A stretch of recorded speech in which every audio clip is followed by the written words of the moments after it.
तुम उसका क्यों हटा रहे हो? दूसरे का क्यों हटा? आ रही है?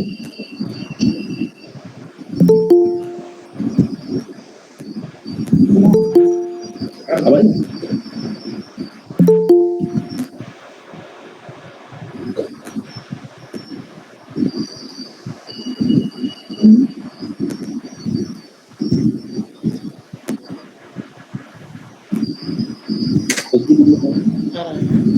पीछे ना यही तो भीगा है मुझे लगता है। हेलो। अच्छा सूर्या बोल रही है। हेलो। कैमरा ऑन कर दो, बाद में ऑफ करके देखें कितना क्लियर हो रहा है। करें इसमें तो यूट्यूब वाला वीडियो दिखा रहा है, वही उस पर ओबीएस पे।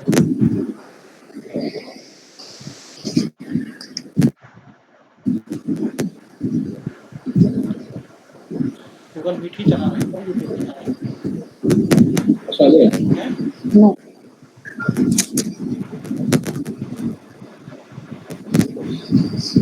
गूगल मीट ही लगाया है। हाँ।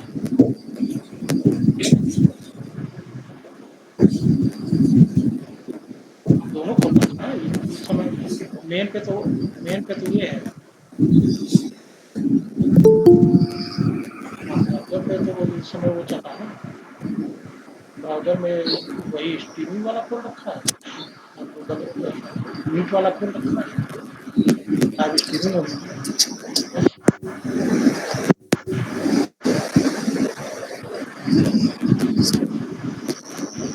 हाँ हाँ, नहीं इस समय गूगल मीट ही चल रहा है।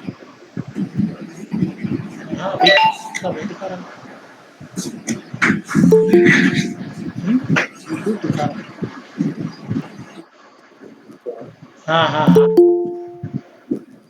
शेयर करो पूरी स्क्रीन पे कर दो, पूरी स्क्रीन पे सबकी आनी चाहिए। करो तुम्हारी क्लिप नहीं आ रही, सबकी क्लिप नहीं आएगी।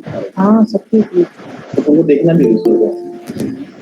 बंद कर जो देंगे लेक्चर देगा आएगा, जैसा बंद कर देंगे तो दिखेगा।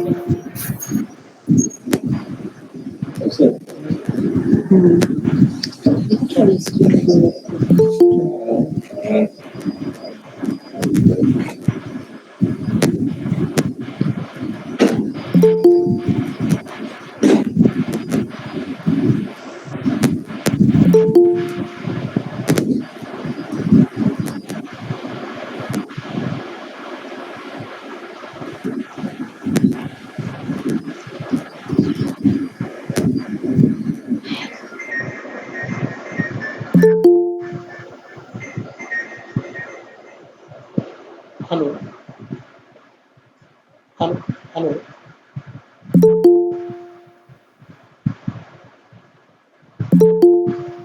तो जब आएगा तभी तो ऐड कर लेंगे।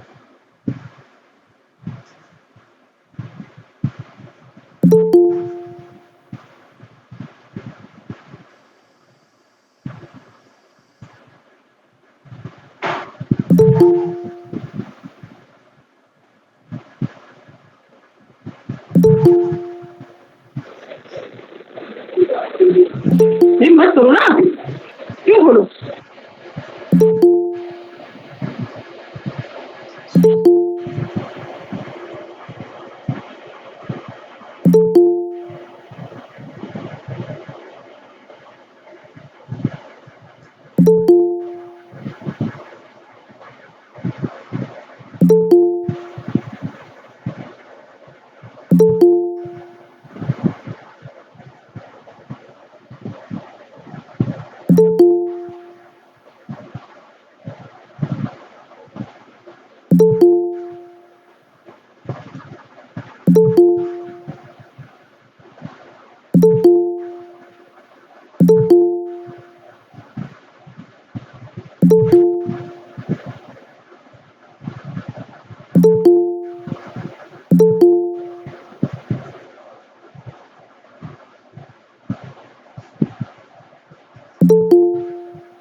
सूर्य खोल के लगवाया है, दिखा रहा है, पता नहीं क्या सही हो जाएगा।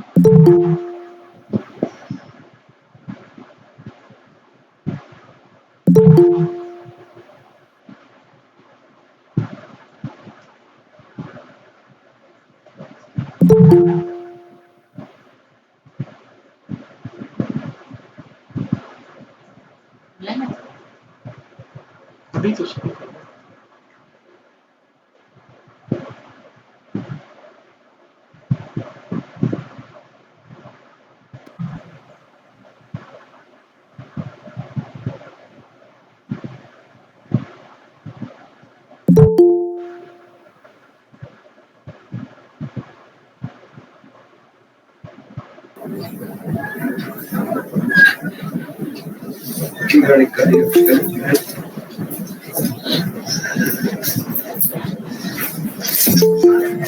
हेलो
हेलो, क्या आवाज आ रही है हमारी? ये सर आ रही है। ठीक है।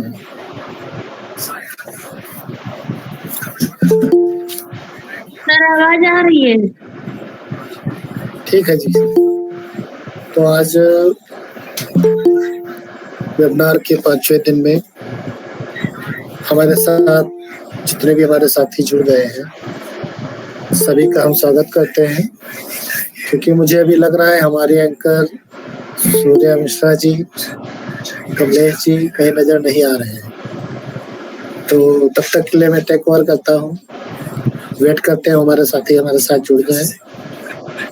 तो जैसा कि आप जानते हैं, आज 5वें दिन हमारे बीच में इस वेबिनार की अध्यक्षता या चीफ गेस्ट जो होंगे हमारे डॉक्टर अमरीश अंबर जी हैं, जो डाइट के प्रवक्ता रह चुके हैं हमारे बाराबंकी डाइट में। उसके बाद जीआईसी के प्रिंसिपल के तौर पे रिटायर हुए हैं और जाने माने हमारे कवि हैं, तो वो हमारे बीच में होंगे।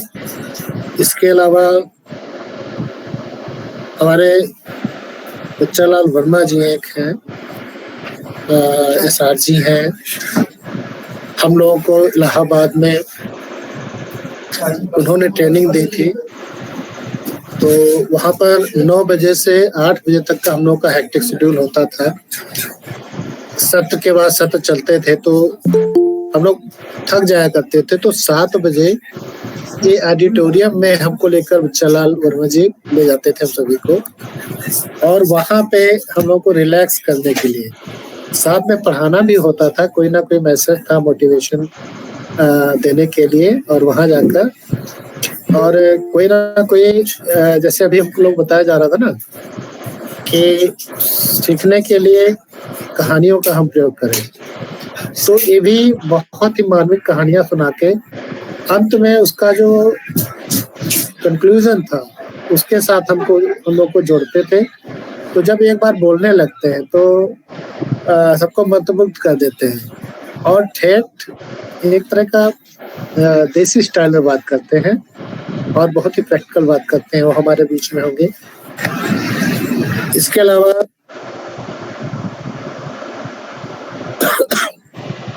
सपना शर्मा जी हैं हमारे, ये भी हमारे वहाँ पर इलाहाबाद में हम लोग को ट्रेनिंग दे रही थी। ये भी बहुत ही अच्छी तरह से मॉड्यूल्स को हम लोगों को उन्होंने समझाया था और इनके वे प्रेजेंटेशन बहुत ही अटेंटिव है। तो जैसे लोग हम लोग को जुड़ते हैं, हमें एक बहुत अच्छा मौका मिलेगा कि हम इन तीनों हस्तियों को सुने और जिस मिशन प्रेरणा का हम लोगों ने वीणा उठाया है उसको एक मुकाम तक ले जाने के लिए और अपने बच्चों को एक मिनिमम लर्निंग लेवल जो है उसको प्रोवाइड करने के लिए जो भी हमारे लिए 3 टीचिंग मॉड्यूल्स हमारे लिए तैयार कराए गए हैं शासन के द्वारा।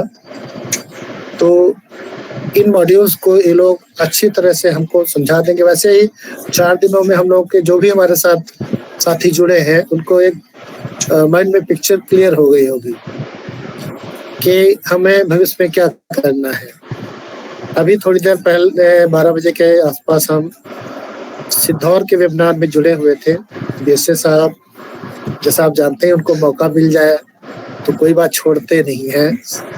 तो लगभग 1 घंटा कुछ तो वही बोले, तो बहुत सारी बातें उन्होंने बताई है ना, मोटिवेट किया और कहा कि एक तरह से अध्यापकों की कोई भी समस्या नहीं रहेगी। अगर कोई रह गई हो तो आप उसके लिए मुझे कभी भी मिल सकते हैं।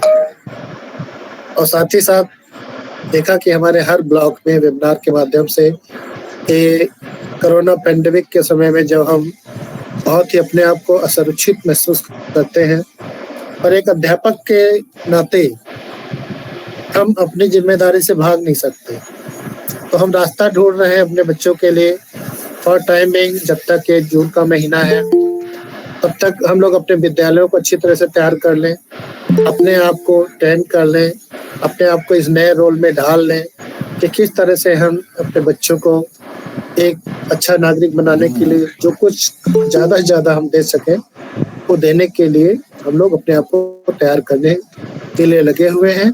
और उसी मुहिम के तहत हमारे बीओ सर के दिशा निर्देशन में और हमारे एसपीओ सर के द्वारा जो आदेश हुए हैं कि वर्चुअल मीटिंग्स के द्वारा, वर्चुअल कॉन्फ्रेंसेस के द्वारा, वीडियो कंसेंसस के द्वारा अपने एक एक अध्यापक को इस मिशन के साथ जोड़ना है और उनको समझाना है कि हमारा एक काम है और इसको हम अपने आप को सेफ रखते हुए किस तरह से करें, किस तरह से अंजाम दें।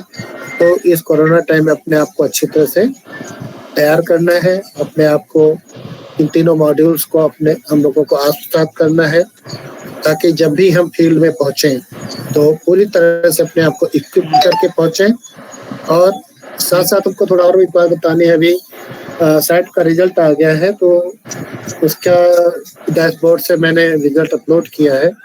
रिजल्ट अपलोड करने के बाद आज मैंने संकुल शिक्षक को भेज दिया था और उनको मैंने बोला था कि आप सभी लोग इसको जो है अपने जो संकुल के जितने भी विद्यालय हैं उनके हेड टीचर्स को उनको अपने तरीके से जिस तरह से उनका रिकॉर्ड अप रख लीजिए, कहीं डायरी पे जो ऊपर पॉइंट दिए में उनके कॉलम बना के नोट कर लीजिए। और उसके बाद अपने संकुल से जुड़े हुए जितने भी, जैसे मान लो 20 विद्यालय है तो आप 5 लोग हैं तो हर एक हिस्से में 4-4 विद्यालय आएंगे। तो 4 विद्यालय अपने आप जो आपके विद्यालय से नियरेस्ट हो उनको चयन कर लें, उनका लर्निंग आउटकम का एक टेबल तैयार कर लें, सेट फर्स्ट का भी और सेट 2 का भी, और उसमें देख लें कि CDE ग्रेड के कितने बच्चे हैं, कौन सा विद्यालय में कितने C ग्रेड के बच्चे हैं। तो उसी हिसाब से आपको पता चल जाएगा कि हमें किन विद्यालयों पे कितनी ज्यादा मेहनत करनी है, कहाँ पर ध्यान आकर्षण में कितने बच्चे हमारे मिलने वाले हैं। तो उस हिसाब से अपने आप को अभी से मेंटली प्रिपेयर करिए। और जो मैंने सेट के अभी सारे ग्रुप्स में हमको लगता हमारे जो जिम्मेदार साथी हैं हमारे बीच में अमरीश सर हमको दिखाई दे रहे हैं। अमरीश सर का मैं स्वागत करता हूँ। सर अपना माइक ऑन कर लीजिए तब बात करें। अमरीश सर अपना माइक ऑन करिए, माइक आपका बंद है। हाँ सर आपका स्वागत है। आपका बहुत बहुत आभार सर, आपने इतने कम समय में जो है हम लोगों की जो है इच्छा पूरी की। एकदम सुबह आपसे बात हुई और आप सभी लोग परिचित होंगे अमरीश सर से। ये ऐसे व्यक्ति हैं जो अपनी अलग लीग इन्होंने बनाई, आप लोगों को पता होगा। ये बहुत बड़े कवि हैं और हम लोगों को इनको सुनना जो है बहुत अच्छा लगेगा। काफ़ी दिन बाद आपसे सर हम लोग रूबरू हो रहे हैं, आपका आशीर्वाद चाहिए सर। धन्यवाद धन्यवाद। आपने इस पटल पर हमें आमंत्रित किया। मैं पूरे आपके ग्रुप को, पूरे देवा विकास खंड के जितना शिक्षक समुदाय है, मैं सबका हार्दिक स्वागत अभिनंदन करता हूँ। इस शिक्षा विभाग देवा की ओर से जो ये आयोजित 8 दिवसीय वेबिनार का संचालन खंड शिक्षा अधिकारी आदरणीय श्री आलोक सिंह जी के कुशल नेतृत्व में किया जा रहा है, जिसमें पूरे ग्रुप के लोग देख रहे हैं। आदरणीय कमलेश कुमार मौर्य जी को, कमलेश कुमार जो कि ARP हैं और दूसरे ARP जो कि विज्ञान के हैं आदरणीय, और KRP श्री आदरणीय सूर्य त्रिपाठी जी का बहुत सक्रिय योगदान रहता है इस पूरे कार्यक्रम के संचालन। इस पटल से जुड़ने के लिए, मुझे आमंत्रित करने के लिए मैं सबका हार्दिक वंदन अभिनंदन करता हूँ, धन्यवाद भी बोलता हूँ। आज जिन विषयों पर व्यक्तिगत विकास की कार्य योजना पर बहुत सुंदर वक्तव्य आप सब लोग सुनने मिलेगा। स्टेट क्वालिटी सेल के सम्मानित सदस्य मूर्धन विद्वान आदरणीय बच्चाराम वर्मा जी आपसे बात करेंगे। दूसरा जो महत्वपूर्ण टॉपिक है आज का, आधारशिला ध्यानाकर्षण एवं शिक्षण संग्रह मॉड्यूल की अंतर वस्तु में जो सह संबंध है उस पर प्रकाश डालेंगी सीतापुर डाइट की विकसित प्रवक्ता एवं कुशल प्रशिक्षिका डॉक्टर सपना शर्मा जी। डॉक्टर सपना शर्मा जी के साथ हम सब लोगों ने कई प्रशिक्षणों में, सेमिनारों में भाग लिया है। बहुत दिल से किसी भी प्रशिक्षण को स्वीकारती हैं, प्रशिक्षण को एक चुनौती के रूप में लेती हैं। मैं उनकी प्रशिक्षण शैली का स्वागत करता हूं, मैं उनकी प्रशिक्षण शैली का मैं फैन भी हूं। मैं अपनी बात इन दोनों विषयों से निचोड़ निकाल करके प्रारंभ करना चाहता हूं। किसी बच्चा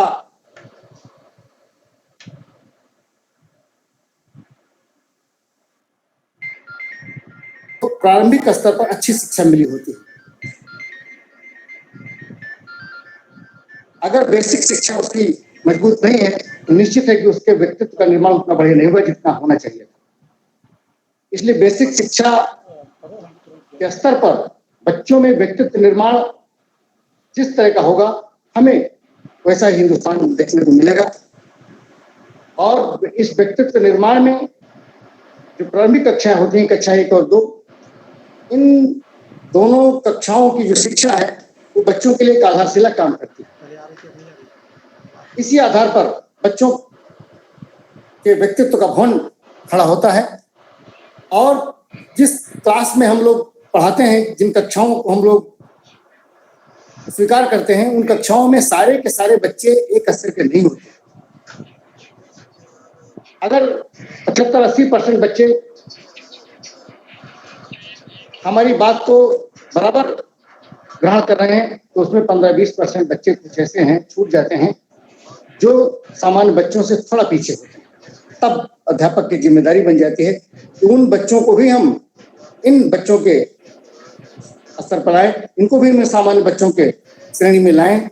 और लाने के लिए जो हम उपक्रम करते हैं वो उपक्रम कहलाता है ध्यान आकर्षण। माने टीचर का ध्यान उन बच्चों की तरफ आकर्षित होना चाहिए जो पीछे छूट जा रहे हैं। उसके लिए हमें योजना बनानी पड़ती है, उसके लिए हमें अलग से रेमेडियल शिक्षा देनी पड़ती है। और तब उनको ला करके सबके बराबर जब हम खड़ा कर देते हैं, तब फिर हम जो भी उन्हें शिक्षा देते हैं वो ग्रहण करते चले जाते हैं। और एक शिक्षक के रूप में हम तभी अच्छी शिक्षा दे सकते हैं बच्चों को जब हमारे पास अगर शिक्षण का संग्रह, शिक्षण संग्रह सामग्री हमारे पास अगर है तो हम, एक कहावत है कि पुस्तकी बहुत पंडिता। अगर हमारे पास खूब पुस्तकें हैं तो निश्चित है कि हम विद्वान हो जाएंगे। अगर पुस्तकें हमने रखा है, इसका मतलब हमारा लगाव था तो हमने पुस्तक रखी, और पुस्तकों को रखा है तो निश्चित पढ़ेंगे तो हमारा ज्ञान वर्धन होगा। इसलिए टीचर के पास शिक्षण संग्रह भी बहुत सशक्त होना चाहिए। तकनीकों का, शिक्षण सामग्री का, समृद्ध लाइब्रेरी का, समृद्ध कक्षा का, मतलब जब तक वातावरण नहीं होगा, शिक्षक इन सब मामलों में समृद्ध नहीं होगा तो अच्छी शिक्षा नहीं दे सकता है।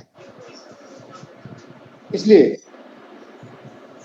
हमको बच्चों का अधिगम स्तर बढ़ाना है,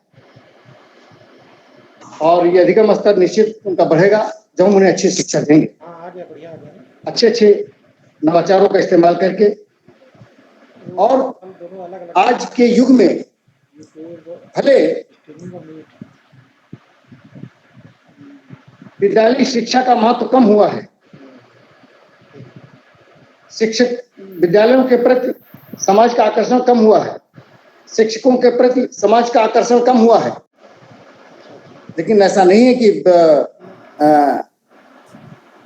उसको बढ़ाया नहीं जा सकता। आज भी हम राम जैसे व्यक्तित्व पैदा कर सकते हैं, हम कृष्ण जैसे व्यक्तित्व पैदा कर सकते हैं, हम अर्जुन जैसे व्यक्तित्व पैदा कर सकते हैं। बशर्ते आवश्यकता है कि हम विश्वामित्र जैसे गुरु के रूप में अपने को प्रस्तुत करें, हम संदीपन जैसे गुरु के रूप में अपने को प्रस्तुत करें, हम द्रोणाचार्य जैसे गुरु के रूप में हम अपने को प्रस्तुत करें। निश्चित है राम, कृष्ण, अर्जुन जैसे व्यक्तित्व हम आज भी बना सकते हैं, तब हमारी आपकी जिम्मेदारी बढ़ जाती है।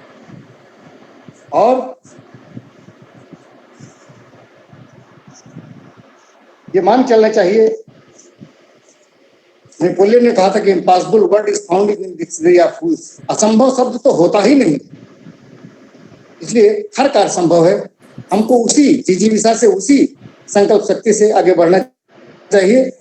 तब मैं 4 पंक्तियां पढ़ता हूं कि असंभव कुछ नहीं हमसे, सितारे तोड़ ला सकते। असंभव कुछ नहीं हमसे, सितारे तोड़ ला सकते। हथेली और पत्थर पर सुमन सुंदर खिला सकते। असंभव कुछ नहीं हमसे सितारे तोड़ ला सकते, हथेली और पत्थर पर सुमन सुंदर खिला सकते। हमें सामर्थ्य का तोहफा मिला है ईश से ऐसा, हृदय से चाह ले तो फिर धरा अंबर मिला सकते। हृदय से चाह ले तो फिर धरा अंबर मिला सकते। और ये हमारा आपका सौभाग्य है कि हम लोग शिक्षण जैसे पुनीत कार्य में लगे हुए हैं। शिक्षा देना, ज्ञान का दान करना सबसे बड़े पुण्य का कार्य है, क्योंकि ऐसा ये दान है जो कभी खत्म नहीं होता। दान करने से अब आपका अपना ज्ञान खत्म नहीं होगा, और जिसको मिलता है वो उसको इस रूप में मिलता है कि वो कभी उसका भी कोई नष्ट नहीं कर सकता, कोई चुरा नहीं सकता। इसलिए ज्ञान का दान सबसे बड़ा दान है। तब हम शिक्षकों को, हम गुरुजनों को इस संकल्प शक्ति के साथ काम में जुटना चाहिए कि सिखाने सीखने से जुड़ सका सौभाग्य मेरा है। सिखाने सीखने से जुड़ सका सौभाग्य मेरा है, उन्हीं को ढूंढता फिरता जहां गहरा अंधेरा। सिखाने सीखने से जुड़ सका सौभाग्य मेरा है, उन्हीं को ढूंढता फिरता जहां गहरा अंधेरा है। और जिंदगी अब न भटकेगी उजालों के लिए इनकी, बच्चों की जिंदगी अब न भटकेगी उजालों के लिए इनकी। वहां तक ले चलेंगे हम जहां सूरज का डेरा है, वहां तक ले चलेंगे हम जहां सूरज का डेरा है। निश्चित ही इस संकल्प शक्ति के साथ हम आगे बढ़ेंगे तो हम शिक्षा विभाग का उद्धार कर पाएंगे। और जो हमारी संकल्प की शक्ति होती है वही सबसे बड़ी ताकत होती है। एक कहावत है कि मन के हारे हार है, इनके जीते जीत। जो मन की ताकत होती है, मन का जो बल होता है वही सबसे बड़ा बल होता है, वही आत्मबल होता है। इसलिए हमें मन से हमेशा विजय का भाव महसूस करना चाहिए, और जब ये महसूस करते हुए हम आगे बढ़ेंगे तो निश्चित ही हमें अपने बच्चों को आगे ले जाने में कोई दिक्कत नहीं होगी। कोई भी काम कठिन नहीं है। जो दूर है वह भी तुम्हारे पास होगा, जो दूर है वह भी तुम्हारे पास होगा। श्रीहीन पतझड़ में खिला मधुमास होगा, और सिर्फ दोनों पांव में दूरी बढ़ा दो, कश्मीर कलकत्ता यही मद्रास होगा। सिर्फ दोनों पांव में दूरी बढ़ा दो, कश्मीर कलकत्ता यही मद्रास होगा। और ये सौभाग्य मानिए, कोरोना का काल चल रहा है। इस कोरोना काल ने नई दुनिया को जाने दीजिए। हम लोग पुरानी दुनिया के लोग हैं, जिनकी उम्र 50 साल से ऊपर हो गई है। वो तकनीकी दुनिया से थोड़ा सा उतना गहनता से नहीं जुड़े जितने नई पीढ़ी के हमारे बच्चे इस तकनीकी की दुनिया से जुड़े हुए हैं। लेकिन इस कोरोना पीरियड ने उस स्थिति में ला दिया कि मोबाइल का फंक्शन हम लोग अगर 10% जानते थे, इस कोरोना काल में उस मोबाइल का कम से कम 30, 40, 50 गुना उपयोग हम लोगों ने सीख लिया है। तो किसी परिस्थिति से के कुछ दुष्परिणाम भी होते हैं, कुछ अच्छे परिणाम भी होते हैं। इस कोरोना काल का एक सबसे बड़ा अच्छा परिणाम है कि शिक्षा विभाग में तकनीकी शिक्षा, प्रिंट मीडिया, जितनी भी मीडिया है, विभिन्न प्रकार के ऐप के माध्यम से पढ़ाई का जो इस्तेमाल शुरू हुआ है, ये हम लोगों को प्रशिक्षणों में देखने को मिलता था, वो आज कक्षाओं में देखने को मिलेगा। कक्षाओं में भी इधर उधर कहीं जो ब्लॉक लेवल की कक्षाएं होती थी, जो हमारे कुछ सिलेक्टेड स्थान होते थे, वहां पर ऐसे समृद्ध कक्षाएं चलती थी। अन्यथा बड़े बड़े सेमिनारों में ये स्थिति होती थी। वही स्थिति जो सेमिनारों में देखने को मिलती थी, वेबिनार के माध्यम से ऐसा वातावरण हम लोगों को सृजित करना है कि वो वातावरण, सेमिनार का वातावरण हमें क्लास तक पहुंच जाए। और ये क्रम कब तक चलेगा कुछ कहा नहीं जा सकता है, और जब तक भी चलेगा हम लोगों को पता नहीं, हमको लगता है तन मन से इसमें लगे रहना है। पहले ज्वाइन किए उसके बाद निकल गए। और जो भी चुनौती स्वीकार करना ही जीवन है। किसी ने बहुत बढ़िया बात कही है कि सुबह काम पर ही होती है और काम पर शाम है। सुबह काम पर ही होती है और काम पर शाम है। मुल्क उठाना है ऊंचा तो अब आराम आराम। हमारे विभाग ने शिक्षा विभाग को संचालित करने के लिए विभिन्न प्रकार के ऐप्स बनाए हैं, चाहे दीक्षा ऐप हो, चाहे प्रेरणा ऐप हो, बहुत सारे ऐप्स हैं बच्चों को हमें प्रेरित करना चाहिए कि इन ऐप्स के माध्यम से ही वो शिक्षा ग्रहण करें, वो सोशल मीडिया पर निर्भर न करें अपने पर, क्योंकि सोशल मीडिया में जो सूचनाएं होती हैं वो दिग्भ्रमित करने वाली होती है। जो पुष्ट जानकारी होती है वो ऐप पे होती है, क्योंकि ऐप एक विशेष उद्देश्य को लेकर के बनाए जाते हैं और एक्सपर्ट के माध्यम से। हम शिक्षक के रूप में हमारा आपका सबका दायित्व है कि हमारे जितने गुरुजन हैं वो भी ऐप के माध्यम से अपना ज्ञान वर्धन करें और ऐप के माध्यम से बच्चों को पढ़ने को प्रेरित करें। मैं समझ रहा हूँ कि हमारा समय लगभग समाप्त हो रहा है, इसलिए अंतिम पंक्तियां कह करके मैं बात खत्म करता हूँ कि जहाँ हम बच्चों कहते थे लोग व्हाट्सएप मोबाइल कम देखा करो, किताबें पढ़ा करो, आज स्थिति आ गई कि हम बच्चों को मोटिवेट करते हैं कि आप लोग भी अब व्हाट्सएप से जुड़ो, आप लोग भी ऐप से जुड़ो। लेकिन व्हाट्सएप ऐप में भी हम किस पुष्ट ऐप से जुड़े, किस हम गुणवत्तापरक ऐप से जुड़े, ये बताना हम लोगों की जिम्मेदारी। तो अंतिम चार पैसे पढ़ता हूँ कि पढ़ना जरूर राण के भाला, कि हमको अच्छा इतिहास, अच्छा साहित्य, जैसे अच्छे मीडिया ऐप पढ़ने की को इस्तेमाल करने की, वैसे अच्छा साहित्य पढ़ने की जरूरत है। कि पढ़ना जरूर राण के भाला की कहानी, इससे बड़ी सरदार सी झाला की कहानी, उमड़ी जो देशभक्त तो बनने लगी अंबर, खुलकर खजाना खोलती लाला की कहानी, खुलकर खजाना खोलती लाला की कहानी। मैं धन्यवाद करना चाहता हूँ आदरणीय ARP कमलेश कुमार वर्मा जी का, मैं धन्यवाद ज्ञापित करता हूँ आदरणीय जय हिंद वर्मा जी का, और इस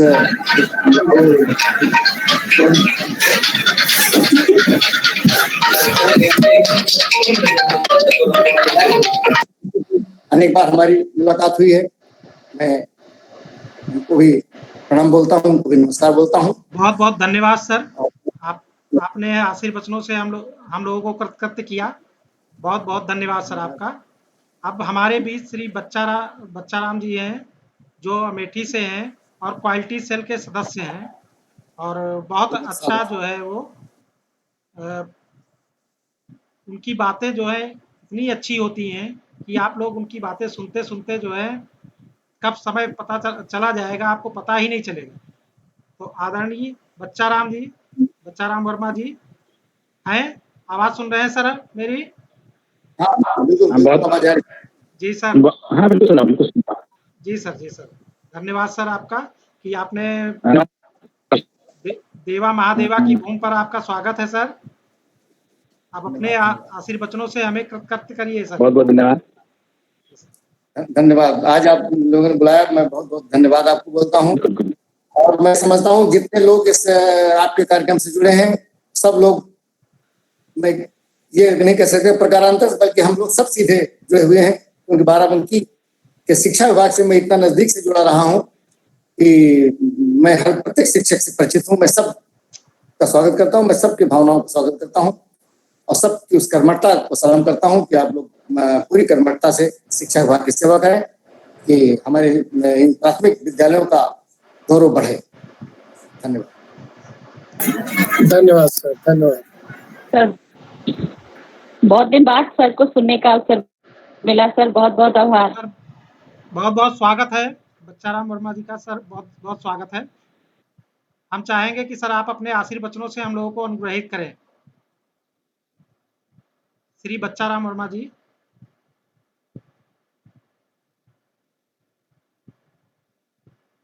सर आवाज सुन पा रहे हैं? सर के यहाँ कुछ नेटवर्क प्रॉब्लम है। हेलो सर, आवाज सुन पा रहे हैं?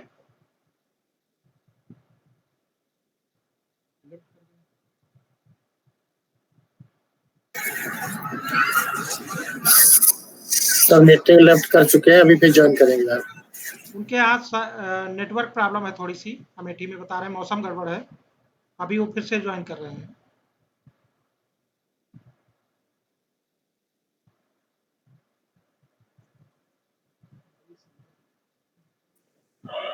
तब तक अंबर सर को हम लोग फिर सुनना चाहेंगे। तब तक अंबर सर को हम लोग एक बार फिर सुनना चाहेंगे, जब तक सर का नेटवर्क नहीं आ रहा है। अंबर सर अपना, अमरीश सर अपना माइक ऑन कर लीजिए।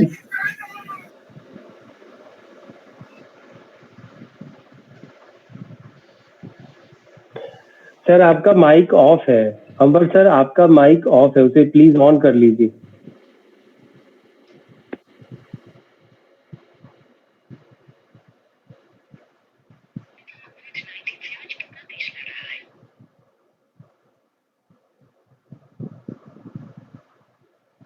सर नेटवर्क गड़बड़ हो रहा है क्या सर? आप निकल गए क्या? हेलो।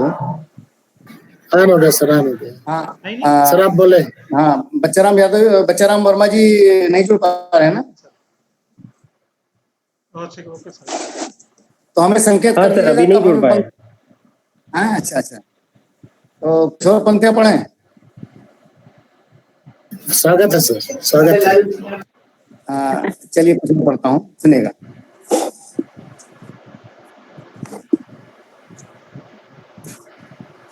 आइए मैं 4 पंक्तियों में प्रणाम करता हूँ उस सर्वसत्ता को कि नूर दिखाई देता जिसका चर में और अचर में है। नूर माने प्रकाश। नूर दिखाई देता जिसका चर में और अचर में है। निर्विकार वो हर प्रकार पर आते जाते स्वर में। निर्विकार वो हर प्रकार पर आते जाते स्वर में है। दुनिया भर में नहीं उतना जितना उसके कर में है। दुनिया भर में नहीं उतना जितना उसके कर में है। छप्पर फाड़ के देने की क्षमता केवल ईश्वर में है। छप्पर फाड़ के देने की क्षमता केवल ईश्वर में है। और उस ईश्वर ने दिया बहुत कुछ, हाथ में वाकी टाकी। ये बहुत बड़ी कृपा है। हम लोग मोबाइल ऐप से जुड़े हुए हैं। मोबाइल ऐप हमारे हाथ में होना ये हमारी प्रगति का द्योतक है कि उस ईश्वर ने दिया बहुत कुछ, हाथ में वाकी टाकी है। सेवा करना धर्म चाकी है। सेवा करना धर्म हमारा, अपनी वर्दी खाकी है। रोज सवेरे श्रम का स्वागत, अड्डा मेरा बुलाकी है। एक ऐसा लखनऊ में एक अड्डा है बाराबंकी में, सतरिक नाके पे, जो मैं फिर देखता हूँ वही बुलाकी अड्डा पे लखनऊ में देखने को मिलती। तब ये पंक्तियां वहां से मैंने लिया था कि उस ईश्वर ने दिया बहुत कुछ, हाथ में वाकी टाकी है। सेवा करना धर्म हमारा, अपनी वर्दी खाकी है। रोज सवेरे श्रम का स्वागत, अड्डा मेरा बुलाकी है। फिर भी छप्पर फाड़ कृपासी, कृपा अभी भी बाकी है। फिर भी छप्पर फाड़ कृपासी, कृपा अभी भी बाकी है। तब मैं खुशबू दुबे इज प्रेजेंटिंग। मैं अपनी बात समाप्त करूं क्या? हेलो। नहीं सर, आप अपनी बात कहते रहे, हम टॉक देंगे। जब वो कनेक्ट हो जाएंगे हम आपको बोल देंगे सर। कुछ इस पे लिख के आया था कि हम चलिए। तब मैं 4 पंक्तियां और ईश्वर की नजर करता हूं, उससे प्रार्थना करता हूं कि जो आपने मुझे शक्ति सामर्थ्य दी वो कहां पर इस्तेमाल हो। कि स्वरों में धार आए तो धरा की शान बन जाए। स्वरों में धार आए तो धरा की शान बन जाए। कभी जयगीत बन जाए, कभी जयगान बन जाए। ठीक धन्यवाद सर। स्वरों में धार आए तो धरा की शान बन जाए। कभी जयगीत बन जाए, कभी जयगान बन जाए। हमारी कल्पना की तूलिका से रंग जब निकले, धरांबर के बीचों बीच हिंदुस्तान बन जाए। धरांबर के बीचों बीच हिंदुस्तान बन जाए।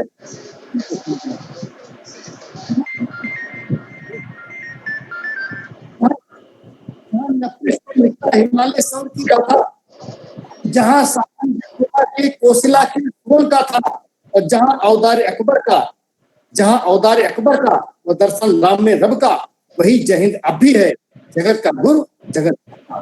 तो हम जब आप क्या कर लेंगे नहीं जगत का गुरु जगत खुद ही आता ऐसा जो विश्व का भाई है, उस हिंदुस्तान की रक्षा सुरक्षा के लिए हमारा आपका दायित्व बनता है। तो दायित्व में संकल्प के रूप में 4 पंक्तियों में रखता हूँ कि सदा तस्वीर आप अपने दिल में रखते हैं, कथन चोरी कसर किसके नहीं महफिल में। सदा तस्वीर अपने दिल में रखते हैं, कथन चोरी कसर किसके नहीं महफिल में रखते हैं।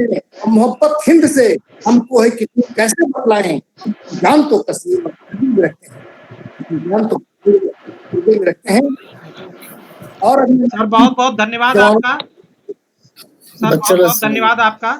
बच्चाराम वर्मा जी जुड़ गए हैं फिर से, तो मैं चाहूंगा कि वो अपनी बात रखें। बहुत बहुत सर धन्यवाद आपका, अपने आशीर्वचनों के लिए बहुत बहुत धन्यवाद सर। बच्चाराम जी आपका जो है देवा महादेवा की भूमि पर स्वागत है, और मैं चाहूंगा कि आप अपने आशीर्वचनों से हम लोगों को अनुग्रहित करें। श्री बच्चाराम जी। बहुत बहुत धन्यवाद कमलेश जी और अन्य सभी साथियों का। हमारे जितने शिक्षक भाई बहन इससे वेबिनार जुड़े हुए हैं सभी का स्वागत करते हुए मेरी आवाज जा रही है कि कोई रिस्पांस? देखो नेटवर्क बहुत बुरे जहां पर जी आ रही सर, आ आ रही रही है। है सर आवाज आ रही है, लेकिन आपका कैमरा ऑफ है। लेकिन सर कट के आ रही है। कैमरा मैं ऑन करता हूं, लेकिन कैमरा करूंगा तो आवाज एकदम शायद खत्म हो जाए। कैमरा मैन ऑन कर ठीक है जी सर। ठीक।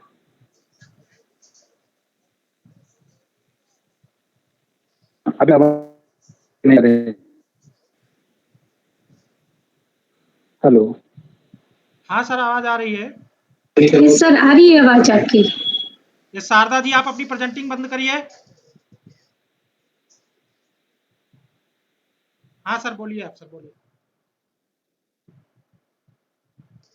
बहुत बहुत सभी को पहली बात तो सबसे बड़ा धन्यवाद नेटवर्क को है कि बहुत प्रयास करने पर किसी तरह उसने जोड़ दिया। ये मुझे बहुत खुशी है कि मैं अपने तमाम शिक्षक भाई बहनों से साथियों, आजकल का समय ऐसा है कि कुछ ऐसी विषम परिस्थितियां हमारे बीच पैदा हो गई हैं कि हमें वेबिनार से संपर्क पड़ रहा है। वेबिनार्स एक ऐसा माध्यम है जिसकी वजह से को सांस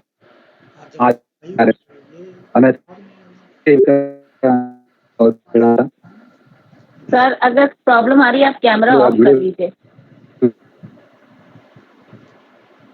हाँ ये कर रहा हूँ। आवाज क्लियर नहीं हो रही सर, तो कैमरा ऑफ कर दीजिए। अनका जी। जी अना जी जी जी अनका हाँ। जी,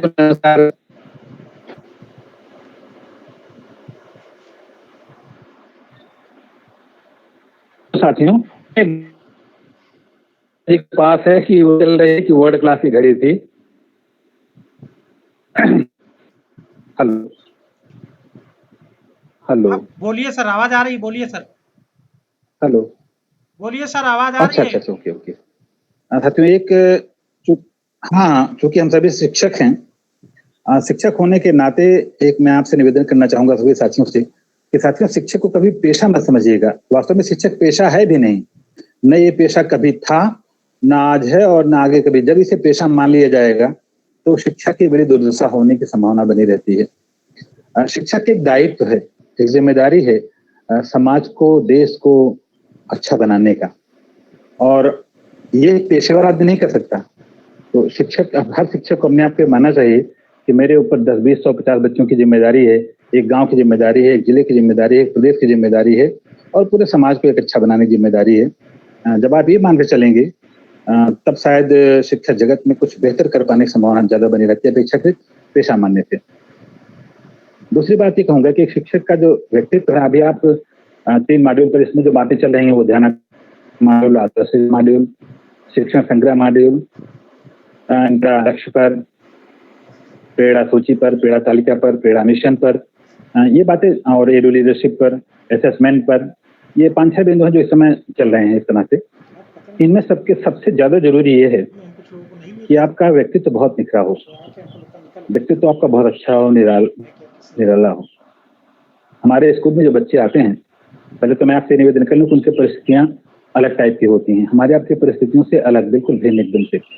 वो जिस घर से आते हैं, हो सकता है कि वहां पर वो खाना खा के ना आए हों, हो सकता है क्योंकि घर पे खाना बना ही ना हो, यह हो सकता है कि वो रोटी नमक खा के आए हों, हो सकता है कि एक दिन का बासी खा कर आए हों, हो सकता है 2 थप्पड़ खा कर आए हों, 2 गाली गलौज खा कर आए हों। उनके घर में पढ़ने लिखने का बहुत अच्छा माहौल नहीं होता है। हमारे आप के माहौल से और उनके माहौल में बहुत अंतर होता है। हमारा आपका जीना, रहना, खाना पीना, आचार विचार, उनकी परिस्थितियां अलग हैं, और जो बच्चे हमारे बीच में आते हैं उनकी परिस्थितियां अलग हैं। पर यकीन मानिए आपकी बहुत बड़ी उपलब्धि है कि ऐसे बच्चे जो हमारे बीच में आते हैं, इनको आप शिक्षा देने का काम करते हैं। एक निवेदन मैं आपसे कहूं, अगर ये बच्चे, हमारे बेसिक विद्यालयों के बच्चे, किसी बहुत अच्छे इंडिया का, यूपी का टॉप क्लास है, ये बाराबंकी का टॉप क्लास है, वो कॉन्वेंट बंद होने की संभावना है। और अगर उस कॉन्वेंट बच्चे को मिल जाए तो साल भर के अंदर वो शायद स्टेट का टॉप मॉडल बन जाएगा वो विद्यालय। ये हमारे सिस्टम की खूबी है, यद्यपि सिस्टम की बहुत कमी है, परिस्थितियां भिन्न हैं, लेकिन फिर भी हमारे शिक्षक जितने मेहनती, जितने जानकार हैं, ये तो मैं कह सकता हूँ निसंदेह कि जिस चयन पद्धति को पार करके हमारे शिक्षक वर्तमान में आ रहे हैं वैसा सिस्टम और कहीं नहीं है। हमारे यहाँ जो शिक्षक आते हैं उनका बौद्धिक स्तर और तकनीकी स्तर, खासकर शिक्षक के स्तर पर बहुत अनोखा होता है। वो बीटीसी होंगे, बीएड होंगे, मैंने उनकी बात कर रहा हूँ, एकदम तो बहुत हो सकता है, फिर वो टेट होंगे, फिर सुपर टेट होंगे, इसमें इतनी योग्यताएं हैं। जो लोग कहते हैं कि आयुष जैसा परीक्षा हो रही है, तो एक बहुत विकट चयन पद्धति इसमें हमारे यहाँ चल रही है, जबकि अन्य स्कूल में इस्तेमाल लेकिन उनको इंग्लिश एक वो टाई बांधना सिखा सकते हैं, किसी से द्वेष करना सिखा सकते हैं। मेरी बात बुरा मत मानिएगा, अगर आप अपने बच्चों को भेजते हैं तो शायद आपके लिए भी मेरा निवेदन ये है कि उनमें कोई सांस्कृतिक, एक व्यक्तित्व के विकास के लिए जो एक विद्यालय का दायित्व होता है कि व्यक्तित्व में आमतौर से 6 पहलू शामिल होते हैं। उन 6 को जरा ध्यान से सुनिएगा, क्योंकि मैं 6 पर चर्चा करूंगा आपसे। एक है बौद्धिक विकास, शारीरिक विकास, मानसिक विकास,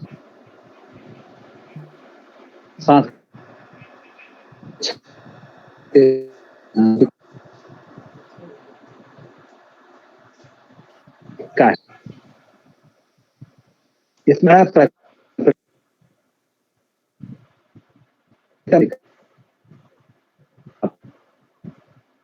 आईक्यू लेवल जितनी होती है उसको आप निखार सकते हैं, बहुत में जिस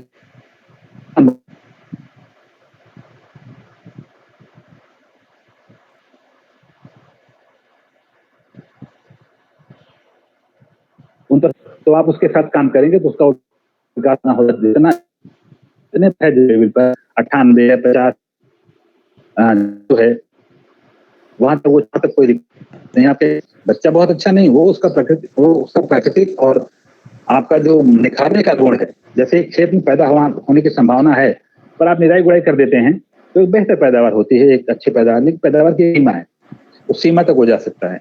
ठीक उसी तरह शिक्षित जब पूरी, तो बच्चे का आईक्यू लेवल वहां तक चला जाता है, लेकिन आईक्यू लेवल बढ़ने से समाज भी ये कतई आवश्यक नहीं। मैं आपको बताऊं, एक वकील है जो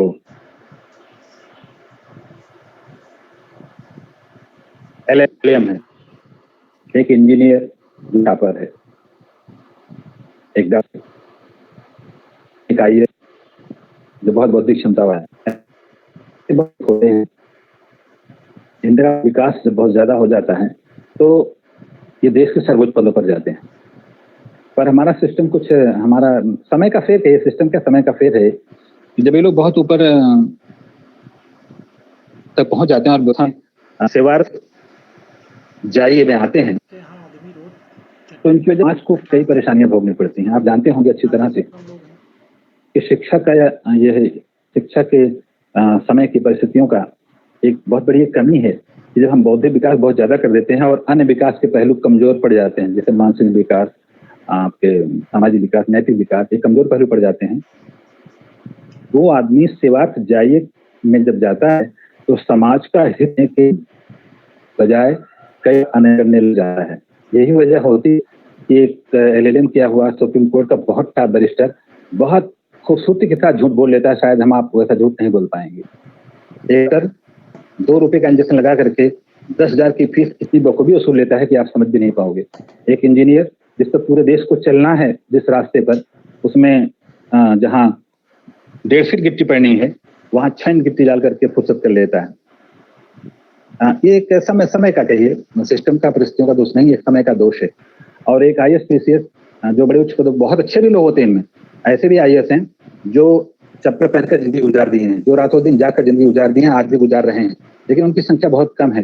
कारण यह है कि उनमें प्राकृतिक जो कुछ क्षमता थी वो उसका उपयोग कर रहे हैं। अगर शिक्षक का दायित्व बनता है कि बच्चे की बौद्धिक क्षमता से अधिक उसकी मानसिक क्षमता का विकास करे, उसकी नैतिक क्षमता का विकास करे, उसके अन्य पहलुओं का विकास ज्यादा करे, तो अगर होगा तब बौद्धिक क्षमता का विकास करेगा। तो बुद्धि उस बुद्धि, और अगर खूंटे से है काम करेगा खेत का, लेकिन अगर खूंटे से छोड़ दिया विकास और विकास है तो वो गाय नुकसान करती है। घास बहुत ज्यादा दाऊद इब्राहिम का या ऐसे जैसे बहुत सारे लोगों का, मैं एक उदाहरण मिसाल दे रहा हूँ, बुरा मत मानिएगा, इनका बौद्धिक विकास कम नहीं है, लेकिन अन्य विकास के सारे पहलू एकदम शून्य हैं, और बौद्धिक विकास इतना ज्यादा है कि ये पूरे देश को, पूरे विश्व को तबाह किए रहते हैं। तो जितना बौद्धिक विकास आप करोगे, अगर अन्य पहलू उसके पीछे साथ साथ आप चल रहे हो, शिक्षा क्या है? समन्वित विकास, सारे पहलुओं का समन्वित विकास है। अगर उसमें से एक पहलू भी छूट गया तो आप देश के लिए हमें उसे बहुत भारी नुकसान समझते। तो मैं चाहता हूँ कि ये बच्चे जो हमारे बीच में आते हैं, ये ना हो सकता है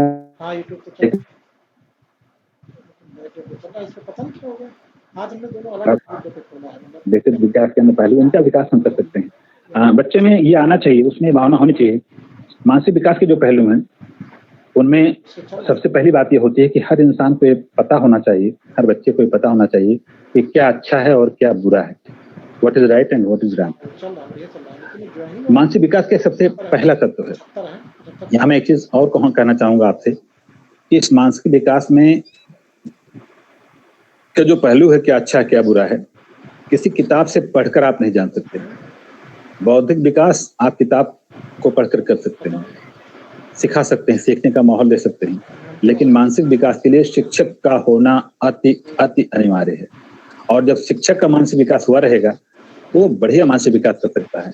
उसे पता हो कि क्या अच्छा है और क्या गलत है। एक बात, क्या सही है क्या झूठ है। दूसरी बात, ये दुनिया क्या है, समाज क्या है, हम क्या हैं। तीसरी बात, लगाओ, सबसे जुड़ाओ, किसी संपत्ति का, किसी चीज का, देश के किसी हित का, अनहित का कोई नुकसान न हो। मैं यहाँ पर एक आपको छोटी सी कहानी सुनाना चाहता हूँ मानसिक विकास से जुड़ी हुई। आप सोचते हैं देश प्रेम साथियों बौद्धिक विकास नहीं है।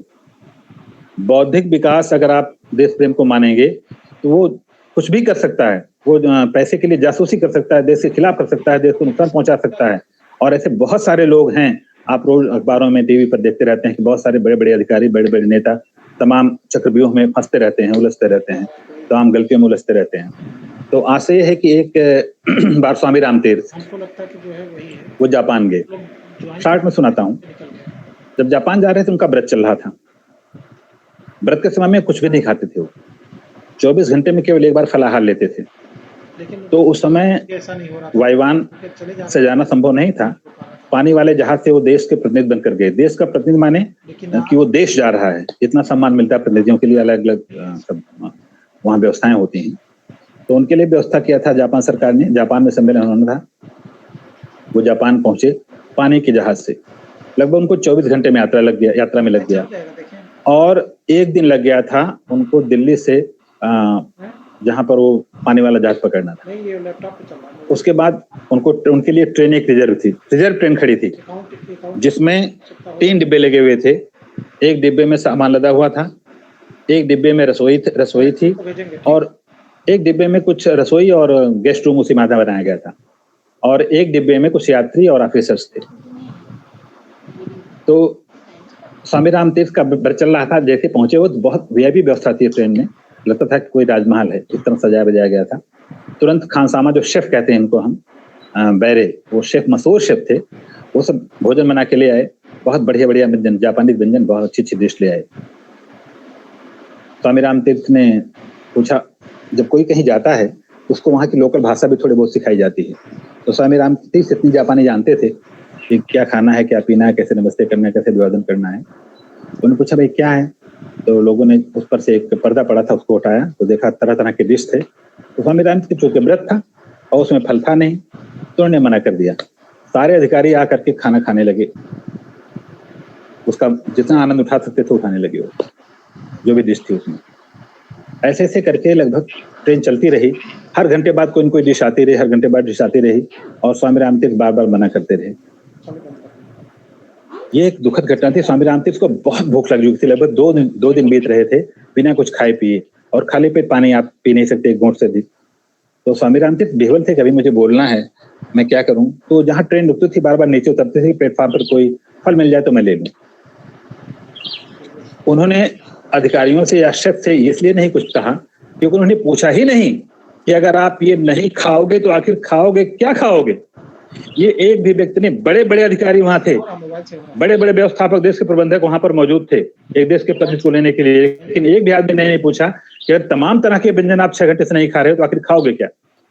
स्वामी रामतीर्थ उतरते थे, प्लेटफार्म पर देखते थे तो वहां फल कुछ मिलते थे, लेकिन उस पर जो नीली मक्खी एक होती है वो फलों पर बैठती है तो पीछे से कीड़े निकालती है, वो मक्खियां बैठे सड़े गले फल थे, उन्हें तो इन्फेक्शन हो जाएगा, बीमार हो जाएंगे। वो तुरंत फिर ट्रेन सिटी देती थी, भाग के अंदर जाते थे।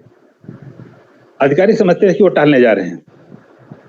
ऐसे ही एक 6 घंटे बाद बड़ा प्लेटफार्म आया, वहां पर वो गाड़ी से नीचे उतरे, वहां पता उनको अनाउंस हुआ कि गाड़ी यहाँ आधे घंटे रुकेगी।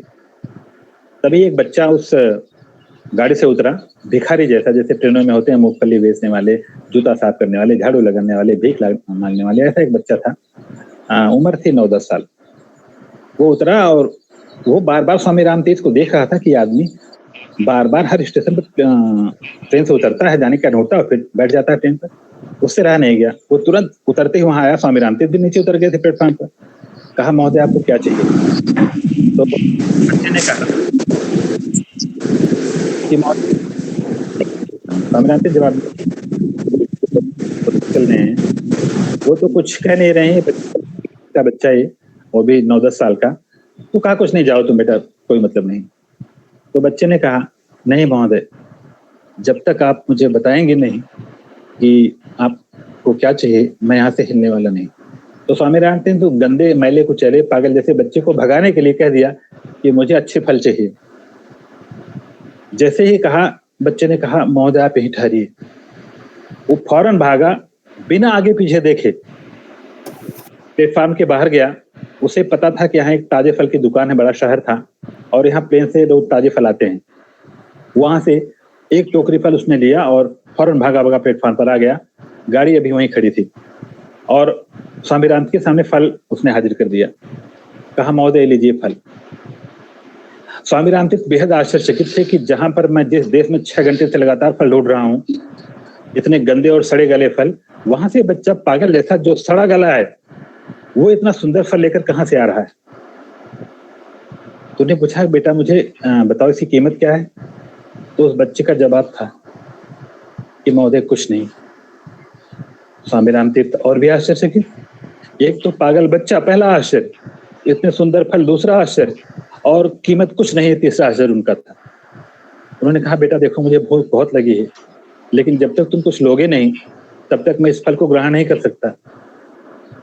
भारतीय परंपरा के थे, बिना कोई दान दिए प्रदान ग्रहण नहीं कर सकते थे वो। तो उन्होंने फिर पुनः आग्रह किया, बेटा तुम इसका दाम बताओ ना, मैं ले नहीं सकता।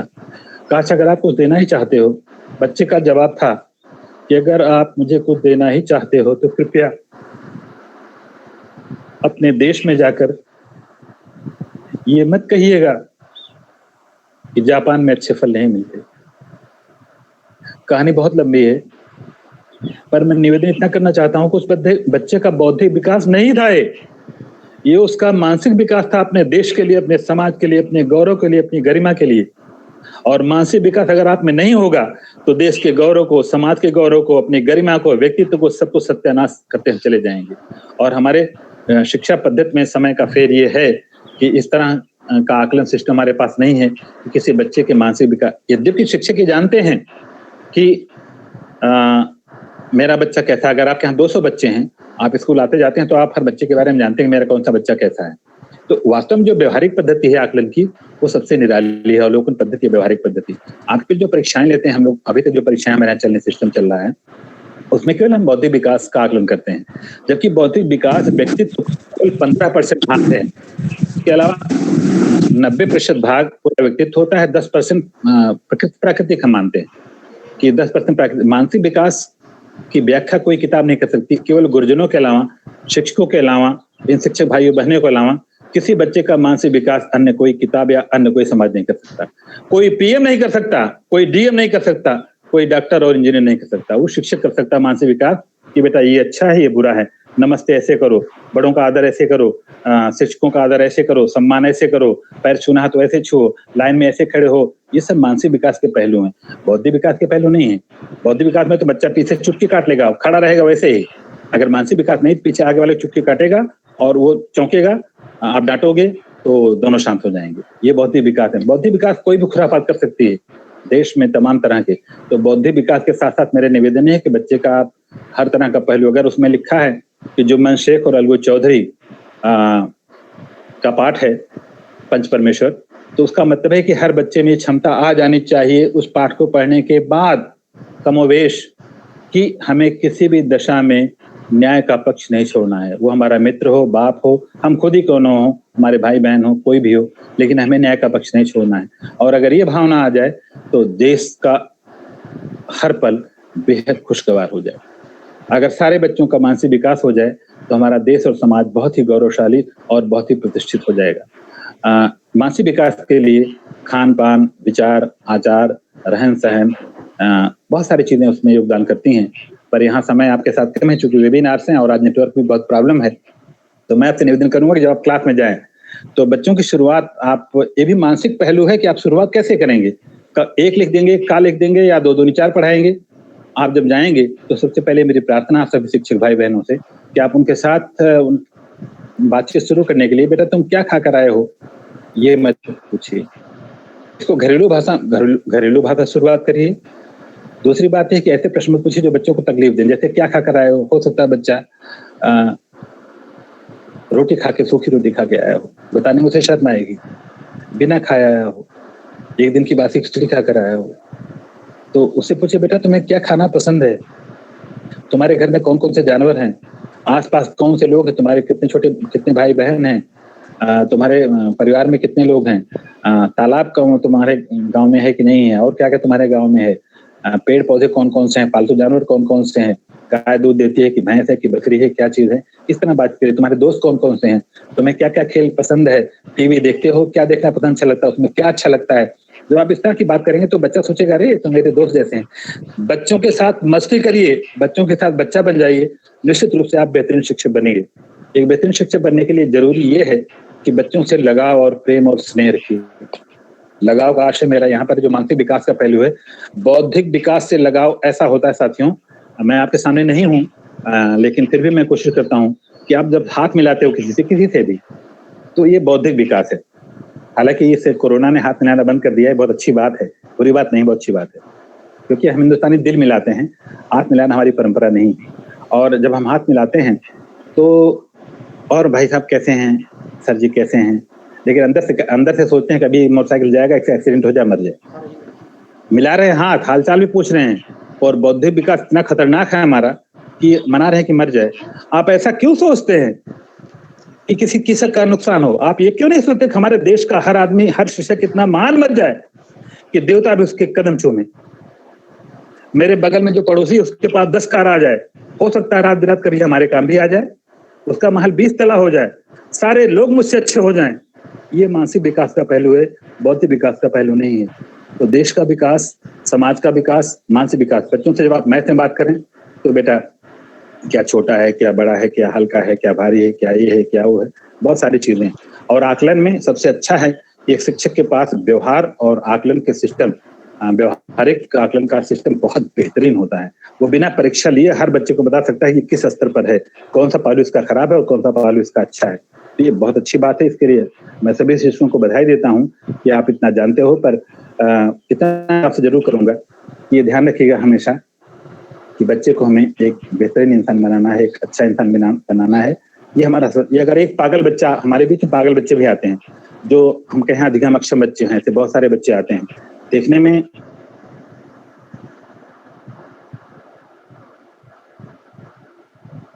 तो उन बच्चों से बेटा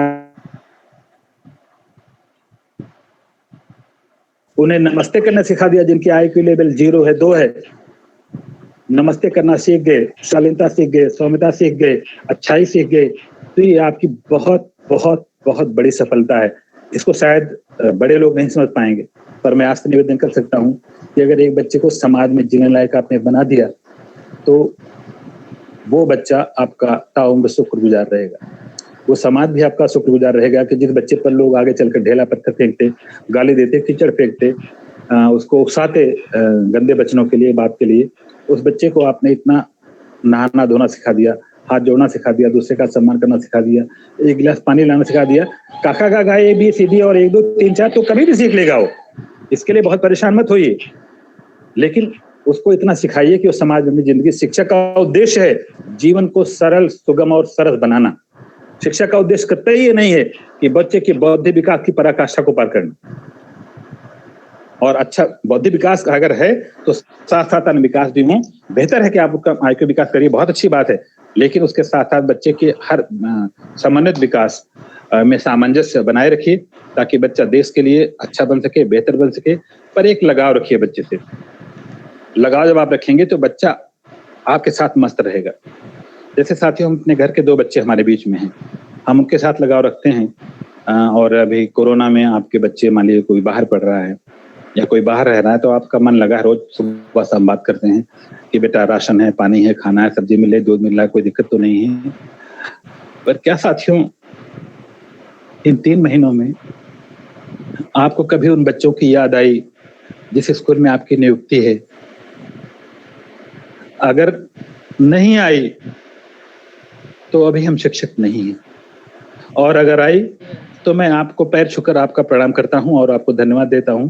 आप वहां जा सके या न जा सके परिस्थिति बस, लेकिन आपको याद आई उन बच्चों की कि मेरे 100 बच्चे, 200 बच्चे, 150 बच्चे, 50 बच्चे, 250 बच्चे उस स्कूल में हैं और 3 महीने से मैंने अपने उन बच्चों को देखा नहीं। आप अपने बच्चों से 1 गिलास पानी सामान्य परिस्थिति में हासिल करना मुश्किल हो जाता है, लेकिन स्कूल में अगर आप जाएं और गर्मी का दिन है, 100 गिलास हैं, 100 नल हैं, 100 टोटियां हैं, आप केवल बच्चों से कहिए बेटा जल्दी से पानी लाओ वरना मेरी तबीयत खराब हो जाएगी, तो आप पाएंगे 100 बच्चों में मार हो जाएगी पानी लाने के लिए कि पहले मैं लेकर जाऊंगा, पहले मैं लेकर जाऊंगा। आप अपने बच्चे से अपनी सेवा नहीं करवा सकते। वो 10 रुपए मांगेगा, टॉफी मांगेगा, चाउमीन मांगेगा, मोबाइल मांगेगा, टीवी देखने के लिए मांगेगा, बहुत सारा मांगेगा, लेकिन वो स्कूल के बच्चे जब तक रहते हैं, अगर RT एक्ट ना होता तो आपका सर भी दबाते, आपका पैर भी दबाते, आपकी स्कूटी भी साफ करते, जो जो हुक्म आप करते वो सब करते। जो बच्चा आपको अपना जीवन दे रहा है, सब कुछ आप पर कुर्बान कर दे रहा है, अपनी सेवाएं कुर्बान कर दे रहा है, हम उनको कुछ नहीं समझते। और जो बच्चा शादी हो करके अपनी बीवी को लेकर कनाडा और अमेरिका चला जाएगा, बंगलोर और हैदराबाद चला जाएगा, और जब आप फोन करोगे कि बेटा हमारी तबीयत खराब, मरने वाले हैं, तो okay mummy now I am very very busy और डायरेक्टर छुट्टी नहीं दे रहा है, अभी 2-3 दिन बाद संपर्क करते हैं। 3 दिन बाद फोन गया आपका कि बेटा हम मर गए, तो कहेगा okay okay okay dad, okay ma'am, okay ma'am, okay mummy, मैं अभी तुरंत जस्ट आ रहा हूँ, मैं प्लेन से आ रहा हूँ। इसके लिए बच्चे पालते हैं आप? अगर महापुरुषों ने कहा है कि वसुधैव कुटुंबकम, सारी दुनिया अपनी है, तो इसको समझिए। और ये मानसिक विकास से आता है, बौद्धिक विकास से आप इसको कुछ नहीं जान सकते। शिक्षार्थ आइए, सा विद्याय विमुक्तये, सेवार्थ जाइए, वसुधैव कुटुंबकम, विद्या ददाति विनयम, दया अहिंसा परमो धर्मः, ये सारी चीजें मानसिक विकास के पहलू हैं, बौद्धिक विकास के नहीं है मित्र। तो मेरा निवेदन आपसे ये है कि आप सभी लोग इस बात पर ध्यान दीजिए और ये ध्यान रखिए कि बच्चों से हम जुड़ें। साथ साथ इन मॉड्यूल्स को आप अभी तो नहीं पढ़ सकते, ये एक बहुत समस्या है ऑनलाइन पढ़ना इसको, क्योंकि बड़े मोटे मोटे मॉड्यूल हैं, 150-200 पेज के हैं, 180 पेज के हैं, ऐसे ऐसे मॉड्यूल हैं। तो जब आपको हार्ड कॉपी मिलेगी तो ज़्यादा आपको समझ में आएगा। 1-2 पन्ना होता तो आप मोबाइल से पढ़ लेते, पर इसमें बड़ा मुश्किल है।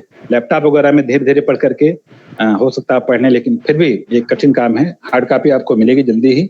और मिशन प्रेरणा का लक्ष्य हमारे DG सर का कि आप शिक्षा को हम इस समय वेंटिलेटर पर न जाने दें और उसको जिंदा रखें। तो प्रेरणा लक्ष्य किसी तरह से आप उसको चलाते रहिए दीक्षा ऐप के माध्यम से और ऑनलाइन। हालांकि ऑफलाइन बच्चे जब नहीं पढ़ते हैं तो ऑनलाइन थोड़ी दिक्कत जरूर है, लेकिन आपको कोशिश करनी पड़ेगी। और उन बच्चों से लगाओ, कभी मौका मिले तो मास्क लगा करके, सैनिटाइजर ले करके, जितनी सावधानियां बरत सकते हैं हो जाइए। एक बार गांव में घूम आइए, एक बार उन बच्चों को दिखाइए। अगर आपके मन में ये भावना आती है कि मैं अपने बच्चों से आज मिलने जा रहा हूँ, तो आप एक बहुत बहुत बहुत बेहतरीन शिक्षक हैं।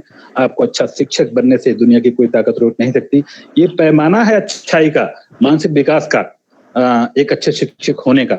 कि अगर आपके अंदर ये भावना आती है इस तरह से, तो साथियों निवेदन है, गुजारिश है, बाकी आप पढ़ाई लिखाई की बात बहुत करेंगे, क्योंकि आज व्यक्तित्व विकास का पहलू था तो मेरे टॉपिक में शायद यही था। मैं आपसे निवेदन करूंगा कि आप जितना सौम्य, शालीन और विनम्र, एक शिक्षक के पास अनमोल दौलत होती है, वो खजाने से लदा होता है। एक पेड़ जब आम का है और बड़े बड़े आम लद जाते हैं, जितने सुंदर आम लदेंगे, जितने बड़े बड़े आम लदेंगे, उतना ही डाली उसकी झुकेगी। कभी कभी थाम लगाना पड़ता है। बाराबंकी में सब लोग थाम जानते होंगे, तो थाम लगाना पड़ता है, वरना वो टूट जाएगी डाली। ऐसे ही शिक्षकों जो गुण से संपन्न होते, तमाम गुणों संपन्न होते हैं, वो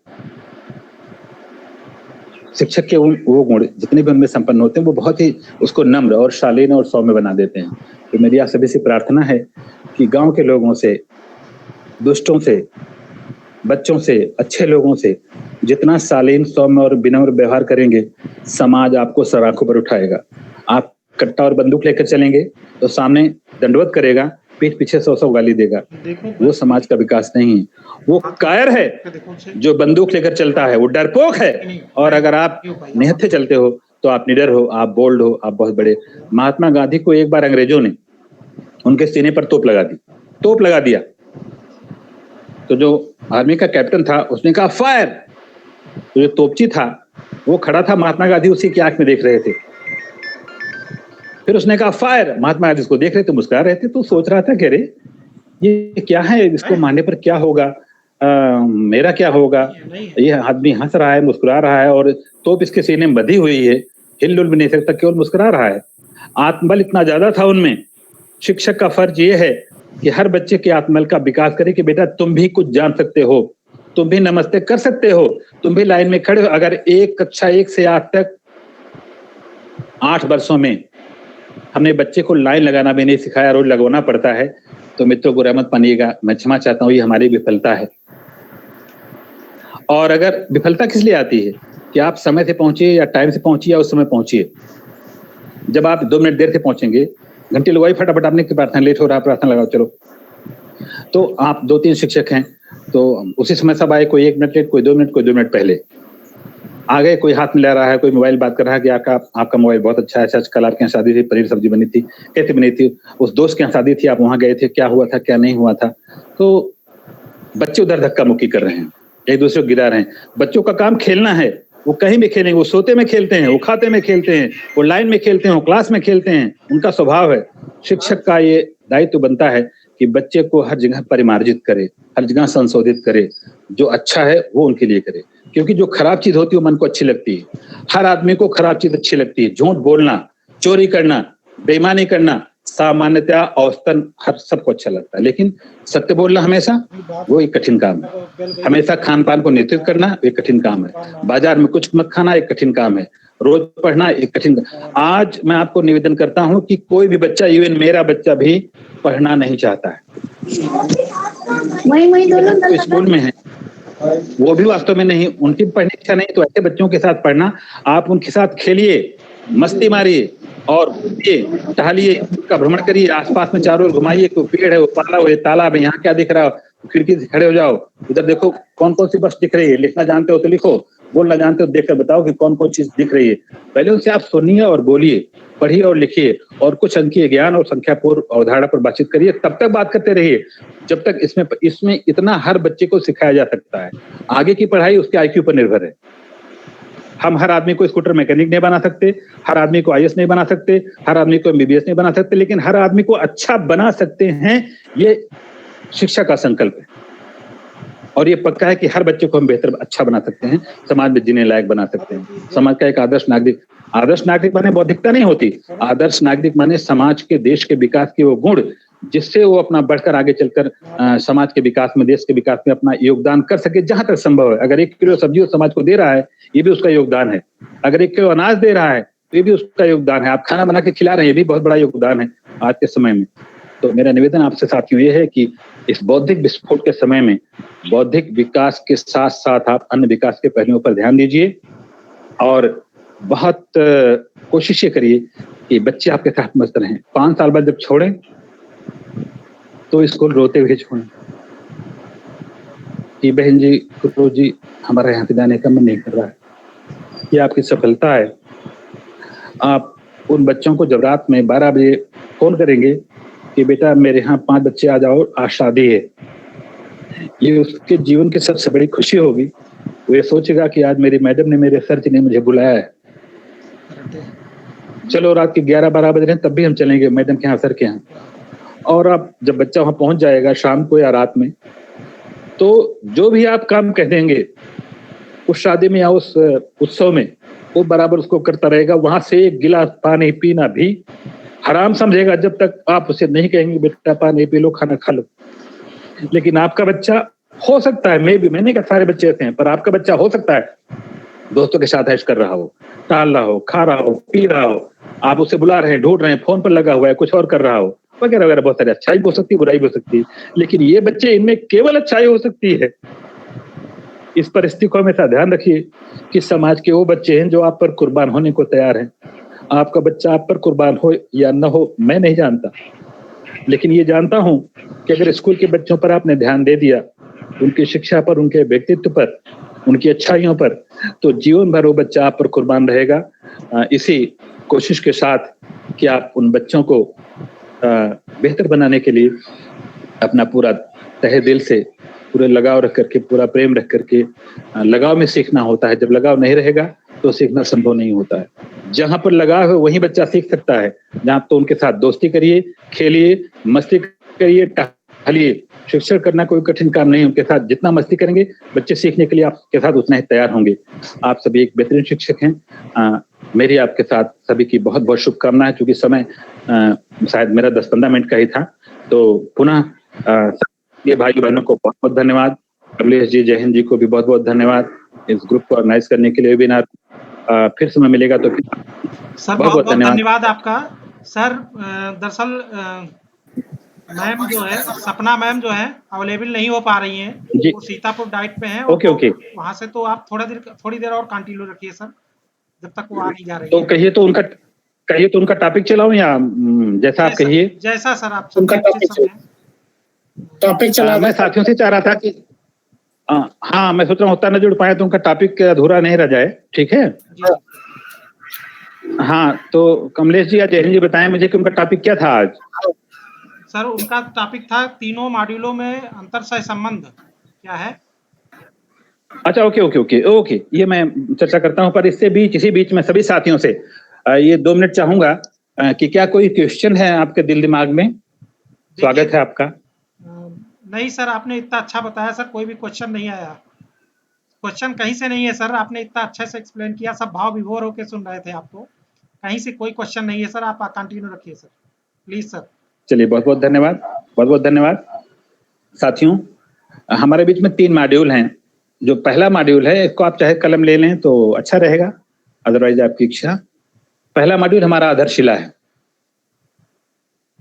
दूसरा मॉड्यूल हमारा ध्यानाकर्षण है, और तीसरा मॉड्यूल हमारा शिक्षण संग्रह है। इसको हम अंग्रेजी में कंपेंडियम भी कहते हैं तीसरे को।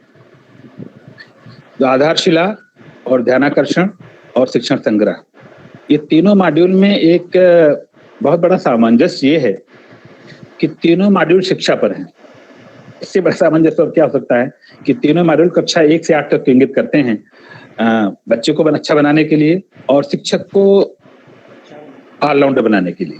यही इनका उद्देश्य है कि कैसे हम अपने बच्चों को बेहतर बनाएं और शिक्षक अपना खुद का विकास कैसे करें, पूरी गतिविधियों का संचालन कैसे करें। तीनों मॉड्यूल का उद्देश्य है। व्यक्तिगत रूप से इस मॉड्यूल के बारे में हमारे एसपीडी, आदरणीय एसपीडी सर ने ये कहा है कि ये मेरे गीता, कुरान और बाइबिल है। शिक्षा, शैक्षिक गीता, शैक्षिक कुरान, शैक्षिक बाइबिल है। इतना बड़ा शब्द कहना कोई आसान नहीं है। तो मैं चाहता हूं कि आप इनकी गरिमा का भी, इन मॉड्यूल्स की गरिमा का ख्याल रखें और जैसे हार्ड कॉपी आपको मिले आप इसको सबसे पहले पढ़ना शुरू कर दीजिए। उम्मीद है कि आपको ये अच्छा भी लगेगा, क्योंकि बहुत रोचक ढंग से लिखने की कोशिश की गई है। अन्य जितने मॉड्यूल अभी तक बने हैं उनसे थोड़ा डिफर करके है। और इन आधारशिला जो पहला मॉड्यूल हमारा आता है वो स्पेशली कक्षा 1 और 2 के लिए और भाषा और गणित के लिए है।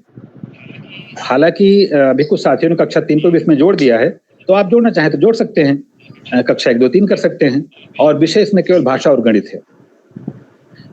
इसका आशय यह है कि आधारशिला का मतलब ये होता है कि जब आप एक कोई बिल्डिंग बनाना चाहते हो हाई क्लास की, मतलब बहुमंजिला बिल्डिंग, तो उसका आधार बहुत नीचे ले जाना पड़ता है। अगर नीचे नहीं ले जाओगे तो अगर आगे जाकर बिल्डिंग धराशायी हो जाएगी। आधारशिला का यही उद्देश्य है कि बच्चे जब पढ़ने जाते हैं तो उनका आधार मजबूत होना चाहिए, और किसी भी विषय को आधार देता है भाषा और गणित। भाषा और गणित को आप यूं समझिए कि जैसे एक बैग में आप जिसमें हैंडल लगा, 2 हत्थे लगे होते हैं ना, क्या कहते हैं उनको, 2 पट्टी लगी होती है, आप उसको पकड़ के बैग को ले जाते हो, कैरी करते हो, उसमें बहुत सारी किताबें रखी हुई हैं। तो भाषा और गणित उस शैक्षिक बैग के वो मुठियां हैं, वो हत्थे हैं, वो फीतियां हैं जिनको पकड़कर आप स्कूल बैग ले जाते हो। अगर ये दोनों फीतियां टूट जाएं या इनमें से कोई एक टूट जाए तो बैग या तो गिर जाएगा या एक टंगा हो जाएगा और चलती हुई गाड़ी शिक्षा की रुक जाती है। इसलिए जरूरी ये है कि सामान्य विकास, सुनना और बोलना, अगर बच्चा गूंगा नहीं है तो हर बच्चा सुन सकता है, हर बच्चा बोल सकता है, और सामान्य रूप से हर बच्चा अक्षर पहचान सकता है, उसको पढ़ सकता है, उतना लिख सकता है। बड़े बड़े अनुच्छेद लिखना ये जरूरी नहीं है कि बच्चा कर ले जाए, लेकिन सामान्य अनुच्छेद लिखना, अपने भाव को व्यक्त करना, अपने चिंतन को मजबूत करना, ये हर बच्चा कर सकता है। इसके लिए जरूरी है कि उसे अक्षर और वर्ण का पहचान, उसकी ध्वनि का पहचान, सामंजस्य, लेखन, पढ़ना लिखना बोलना, ये सब उसको आना चाहिए। गणित क्या है, चूंकि गणित हर किताब में होती है, आर्ट में भी गणित होती है। आप देखेंगे रेखा गणित अगर पूरी है, आर्ट जब बच्चा कुछ बनाता है तो पूरी रेखा गणित है उसमें। जब आप स्वतंत्र आर्ट करते हैं तो उसमें तो नहीं है, लेकिन ज्यामितीय आर्ट होता है, उसमें पूरा ही रेखा गणित है। आप हिंदी में चले जाएं, उसमें बहुत सारे आर्ट के पाठ है, आर्ट के प्रश्न हैं, गणित के प्रश्न हैं। जूलिया एक पाठ है हिंदी में, उसमें लिखा है कि जूलिया के कितने कितने पैसे किस आधार पर काटे गए, उसकी तनख्वाह कितनी थी और काटने के बाद उसे कितने पैसे वापस मिले। हिंदी का पाठ है ये जूलिया पाठ, शायद 7 या 8 में है मंजरी में। आपके हिंद महासागर एक पाठ है, उसमें गणित के प्रश्न हैं, किस अक्षांश पर है, उस अक्षांश से उस अक्षांश का अंतर कितना है। सुरकत त्रिपाठी निराला का पाठ है, एक प्रार्थना है, उसमें है जलते हुए दीपक का चित्र बनाओ। तो ऐसे ऐसे बहुत सारी चीजें हैं जिसमें हर विषय में विज्ञान आप पढ़ते हैं उसमें पूरा गणित ही है। फिजिक्स में खास तौर से, केमिस्ट्री में बहुत सारे गणित है। तो ये बहुत सारी चीजें इसमें सिस्टम में जुड़ा रहता है। तो मेरा निवेदन आपसे ये है कि बच्चों के भाषा और गणित का विकास करें। कक्षा 1, 2 ये इसका आधार देगा, और 3 भी। साथ ही साथ एक बात है, ध्यान रखिएगा कि भाषाई और गणितीय विकास करते समय उनकी रोचकता का, उनकी रुचि का, उनके तथ्यों का बहुत ही ध्यान रखिएगा, ताकि उन्हें कोई विशेष परेशानी ना हो। जैसे सुनते बोलते समय बच्चों पर हमेशा ये ध्यान रखिए कि बच्चा उनकी आंखों से आंखें मिलाए रखिए कि आपको कितना फॉलो कर रहा है, कितना जितना आप ध्यान देंगे बच्चा उतना ही ज्यादा आपको फॉलो करेगा।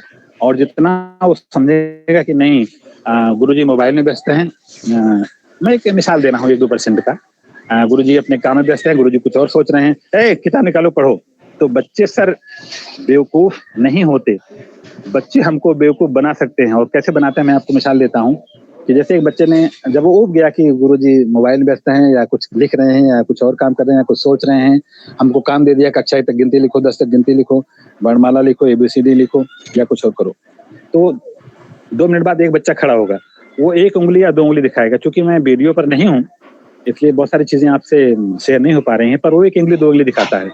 1 उंगली छोटा वाला हथियार है, लेकिन 2 उंगली ब्रह्मास्त्र है। आपने कहा बैठ जाओ, तो बच्चा सोचता है गुरुजी मैडम जी बहुत जोर से लगी है। हमने कहा भाग। अब वो जैसे निकला बाहर, 2-3 बच्चे उसके साथ और निकल गए, क्योंकि आपका ध्यान कहीं और था। तो ये आप जाएंगे तो उसमें लगी होगी किसी को नहीं है, आप जाकर वहां फील्ड में देखेंगे तो हो सकता है कोई वहां खोले बैठा हो, कोई अंदर भी बिना खोले बैठा हो, और 5 मिनट 10 मिनट बाद जब थोड़ा फ्रेश जाते हैं तब वो वापस इस तरफ आ जाएंगे। और जब यहाँ आ जाते हैं तो उनका मूड थोड़ा फ्रेश होता है, फिर 10 मिनट बैठते हैं, फिर 2 बच्चे भागेंगे। ये इसका मतलब बच्चा उब रहा है। साथियों, शिक्षा जेल नहीं है, शिक्षा मस्ती है, शिक्षा मस्ती की तपस्या है, शिक्षा मस्ती की रौनक है, मस्ती की चमक है कि हम कैसे खेल में देखे बच्चों को। आपको कक्षा 1-2 के बच्चे हैं, ओके बेटा 10 बच्चे इधर जाओ, 10 बच्चे उधर जाओ, 10 बच्चे इधर जाओ, 10 बच्चे हेडमास्टर की मेज टेबल नाप के आओ कि कितने बित्ता है, 10 बच्चे कक्षा 5 का कमरा नाप के आओ कि कितने कदम है, कितने हाथ है, ये मेरी टेबल नापो कितने हाथ है, आपका बैग कितने अंगुल है। तो आप इस तरह से करें, हर बच्चा कुछ न कुछ करता दिखाई पड़ेगा, हर बच्चा कुछ न कुछ करता दिखाई पड़ेगा। और एक पाठ है जिसको हमें 10 दिन तक पढ़ाना है। आमतौर से कक्षा 1-2 में 17-18 पाठ हैं। तो चूंकि 200 दिन अगर हम मान लीजिए स्कूल खुलता है या 180 दिन खुलता है, तो भी 10-10 दिन एक पाठ पर अवसर मिलता है एक पाठ पर। तो कोशिश करिए कि बच्चों के साथ आप बेहतरीन ढंग से घुलिए मिलिए, लगाव रखिए, हर बच्चे को याद करते रहिए साथियों दिल से। जब आप याद करेंगे तो बच्चा भी आपको याद करेगा बखूबी। तो ये आधारशिला इसी बात को इंगित करती है कि कक्षा 1-2 में जो हमारे जो प्रेरणा लक्ष्य है मेन, उनको आप जानते होंगे। कक्षा 1 में 5 वर्णों की पहचान, कक्षा 2 में किसी अनुच्छेद से 20 शब्दों, और कक्षा 3 में 30 शब्द। ऐसे कक्षा 4 में बड़े छोटे अनुच्छेद से 75%, और कक्षा 5 में बड़े अनुच्छेद से। गणित में है 5 संख्याओं की पहचान। फिर कक्षा 2 में है बिना हासिल का जोड़ घटाव, कक्षा 3 में है हासिल वाला जोड़ घटाव, और 4 में है 75% गुणा के, और 5 में है 75% भाग के। तो ये सारी क्षमता आधारशिला आपको प्रदान करती है, उसका एक आधार देती है, बेस देती है, पाएंगे उसमें कैसे कर सकते हैं।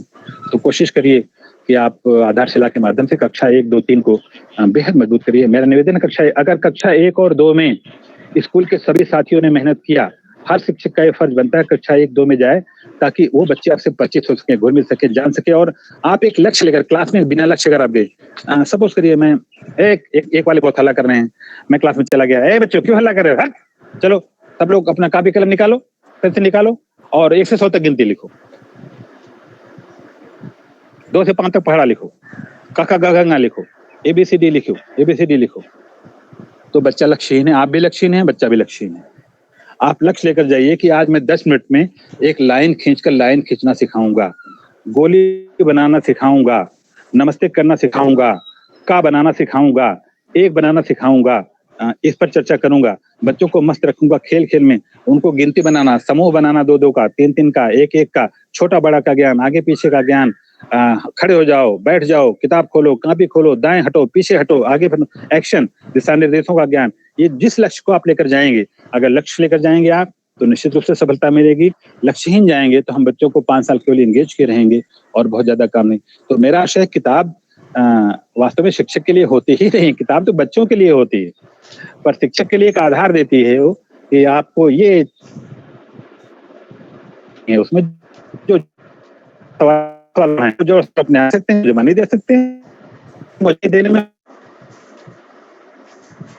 तुमको दिक्कत होती है बनाने में, इसलिए उसमें भारतीय प्रश्न और तमाम क्वेश्चन दे दिए कि चलो इनके सारे आप काम करो। एक अच्छे शिक्षक को वास्तव में किसी किताब की खासतौर से बेसिक में आवश्यकता नहीं होती है, पर वो आपका सपोर्ट करती हैं, बच्चों का सपोर्ट करती हैं। तो आधारशिला एक बेहतर सफर को अगर वो आधार हटा लिया जाए तो वो छत पर गिर जाएगा, वो बिल्डिंग गिर जाएगी, वो नींव कमजोर हो जाएगी। तो एक ये आधारशिला हो गई। और इसमें इतना सब ध्यान रखिए, आधारशिला माने कक्षा 1-2, आप तो 3 भी कर सकते हैं, और 2 विषय हिंदी और गणित। अभी हमारे दीक्षा ऐप पर भोजपुरी में, अवधी में, ब्रज में, हिंदी में बहुत सारे वो चीजें हैं, तो आप उनको खुद भी देखिए। और अगर सुविधा मिल जाती है तो बच्चों को, अभिभावकों को भी देखने के लिए प्रेरित उसको करिए। ये मेरा आपसे निवेदन है कि आप कितना कर पाते हैं, पर कोशिश जरूर करिए। ये दीक्षा ऐप सभी लोग, चाहे आप लॉगिन करते रहिए, रोज उसको देखते रहिए थोड़ा बहुत। दूसरी बात ये आती है, जो हमारा दूसरा मॉड्यूल है ध्यानाकर्षण। ध्यानाकर्षण का मतलब ये है कि किसी, इसका समझ लीजिए आप एक लाइन में, ध्यानाकर्षण है क्या? अधिगम स्तर में पीछे रह गए बच्चों के लिए एक समयबद्ध योजना बनाकर शिक्षण, अपने शिक्षण को क्रियान्वित करना, ये ध्यानाकर्षण है। अर्थात कक्षा 3 से 8 या 4 से 8 आप मान लीजिए, इनमें चूंकि आधारशिला कक्षा 1 से 3 अगर आप मानेंगे तो ये 4 से 8 हो जाएगा, आधारशिला कक्षा 1 से 2 मानेंगे तो ये 3 से 8 हो जाएगा। तो इन बच्चों के लिए जो आगे जब जाते हैं तो आपको लगता है कि ये बच्चे कमजोर रह गया है, उनके लिए आधारशिला में 50 दिन का प्रोग्राम है। और ये प्रोग्राम आपका 1 अप्रैल से शुरू हो जाता है, आमतौर से 15 या जुलाई तक खत्म हो जाएगा 50 दिन। अगर आप 1 मई से जोड़ेंगे, 1 अप्रैल से जोड़ेंगे तो 30 जुलाई तक ये खत्म हो जाएगा। इसका शेड्यूल बहुत बढ़िया बना था। इसमें बच्चों को 3 ग्रुप में बांटा जाए, 3, 4, 5 के, 4, 5 के बच्चा 7, 8 के। तो 3 ग्रुप का मतलब है कि प्राइमरी में 45 नंबर का है, एक टेस्ट है, पहले आकलन है, और जूनियर में 75 नंबर का आकलन है। तो आकलन करके हम जैसे 21 से 45 है वो बच्चा ए ग्रेड में है, 16 से 21 है तो बी ग्रेड में है, और अगर 16 से 15 से कम, 15 या 15 से कम है तो सी ग्रेड में है। इस तरह ग्रेडिंग की गई है। प्रत्येक प्रश्न में 3-3 नंबर का है। प्राइमरी में आपके पास 15 क्वेश्चन है 3-3 नंबर के, और जूनियर में 25 क्वेश्चन है 3-3 नंबर के। तो 75 नंबर हो गया, 45 नंबर, 3 ग्रेड में बांट करके, और बच्चे को जहां प्रॉब्लम हो रही है 50 दिन तक हम उसी प्रॉब्लम पर विशेष फोकस करते हैं ताकि बच्चा उस अवरोध को, उस बाधा को पार करके आगे स्टेप कर सके। साथियों, मैं कुछ चर्चा आपसे शेयर कर रहा हूँ, आप सुन रहे हैं। हो सकता है कि कैसा लग रहा हो मुझे नहीं पता, पर आप कोशिश करेंगे तो हो सकता है आपके यहाँ 10 बच्चे हों, उसमें से 4 बच्चा कूद जाए, आगे बढ़ जाए, 2 बच्चा आगे बढ़ जाए, ये आपकी बहुत बड़ी सफलता है। जरूरी ये नहीं, और कभी जरूरी ये नहीं कि सारे बच्चे हर चीज सीख जाएं, पर कुछ बच्चे तो सीख सकते हैं। तो ध्यानाकर्षण मुख्य रूप से इन बातों पर केंद्रित करता है। इसमें वो योजना भी दी गई है कि आप कैसे कैसे काम करेंगे, तमाम टेक्निक 18, इसमें 18 टेक्निक है। 18 टेक्निक में शुरुआत होती है बैठक व्यवस्था से लेकर के प्रश्न कौशल तक, आईसीटी का प्रयोग तक, बहुत सारी चीजें उसमें हैं 18 कौशलों में।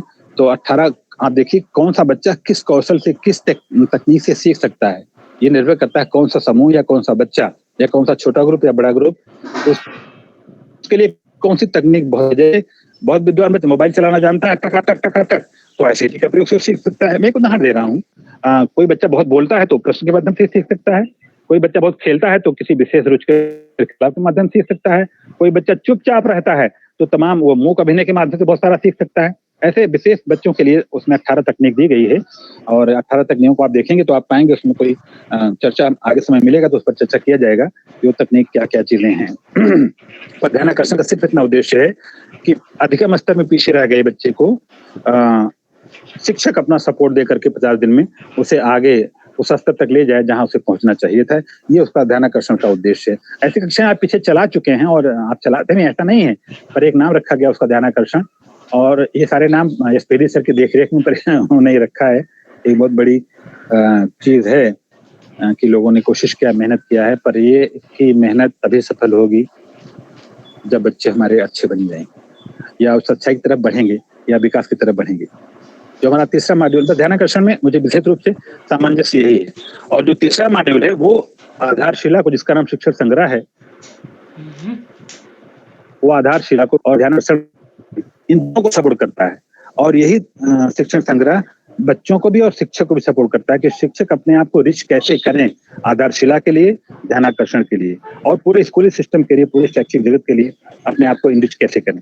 ये उस शिक्षण संग्रह मॉड्यूल। इसमें आपको बता दूं मुख्य रूप से क्या क्या दिए हुए हैं। हालांकि अभी मैं ऐसी जगह पर हूँ कि इतना समय दे पाना बड़ा मुश्किल, क्योंकि नेटवर्क में इसमें पानी की बरसात में पेड़ के नीचे खड़ा हुआ हूँ, क्योंकि नेटवर्क यही थोड़ा बहुत पकड़ रहा है, बाकी यहाँ से हिलता हूँ तो तुरंत एकदम गड़बड़ हो जा रहा है।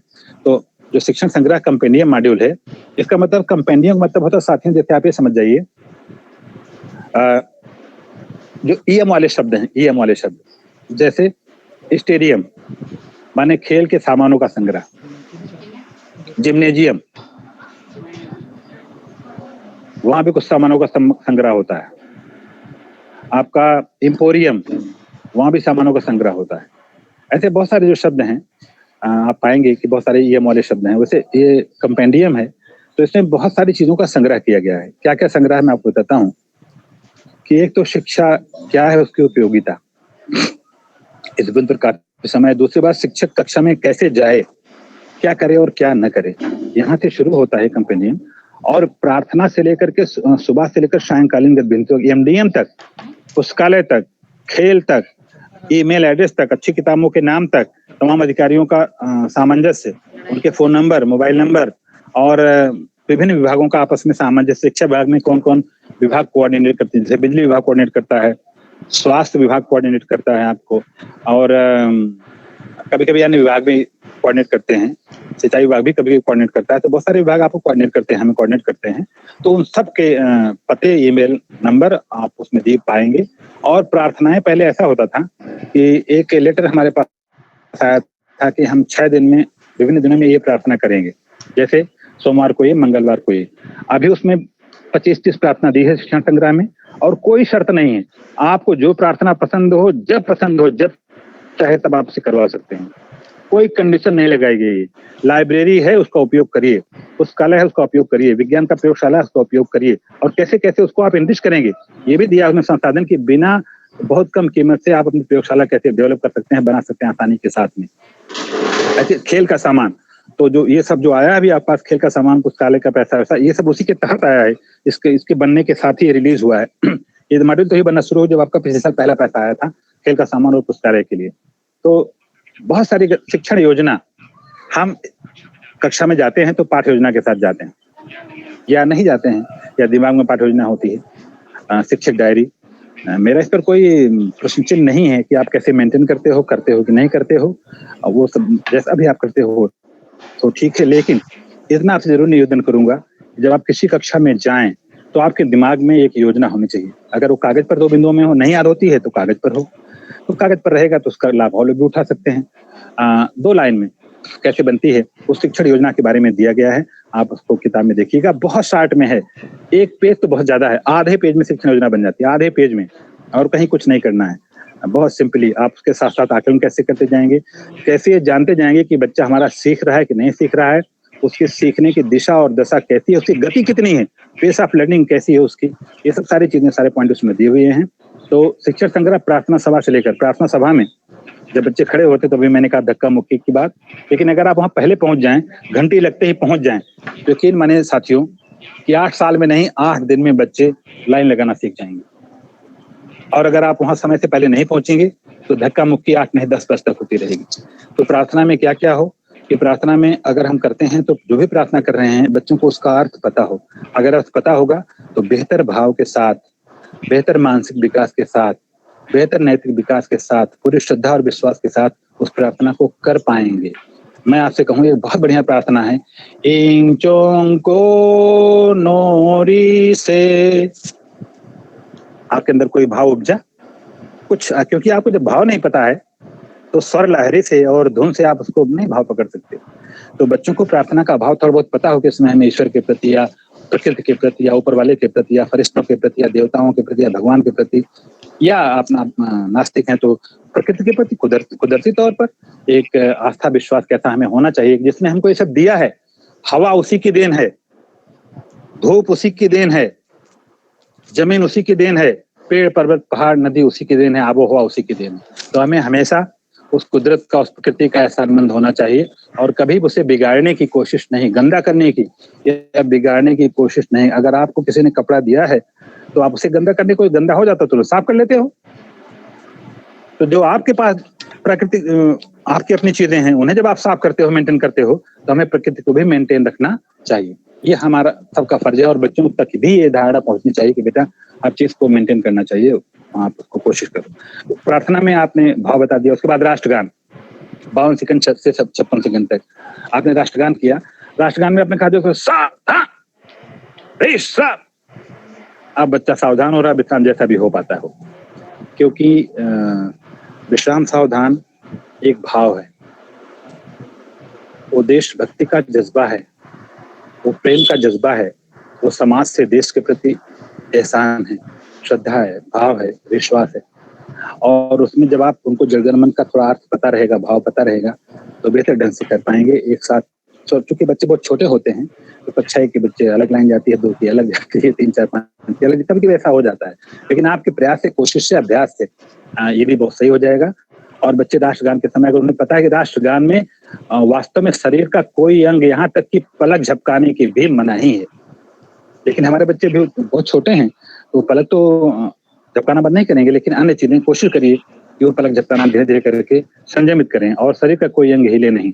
तो उनको देश के प्रति, समाज के प्रति नहीं, हमें बहुत ही अडिग रहना है। उसका मतलब बहुत ही अडिग रहना है, बहुत विश्वास साथ रहना है कि समय में कोई मक्खी नहीं काट सकती, कोई कीड़ा नहीं काट सकता, और काटेगा भी तो देखते हैं क्या कर पाता है हमारा, लेकिन हम अडिग रहेंगे उस विश्वास के प्रति, उस श्रद्धा के प्रति जो हम राष्ट्रगान के समय व्यक्त करते हैं। मित्रों, बहुत सारी बात करनी थी, अगर आप सामने होते तो शायद क्या बताऊं ये, लेकिन फिर भी मैं कोशिश कर रहा हूँ। उसके बाद आपने कुछ प्रेरक वाक्य बोले, जैसे आपने लिखा है अहिंसा परमो धर्म, इसका भाव भी जानना बहुत जरूरी है। सा विद्या विमुक्त है, शिक्षा चाहिए सेवा जाइए, तमाम स्कूलों में वाक्य ऐसे लिखे होते हैं, पर वो सजावटी वाक्य नहीं है।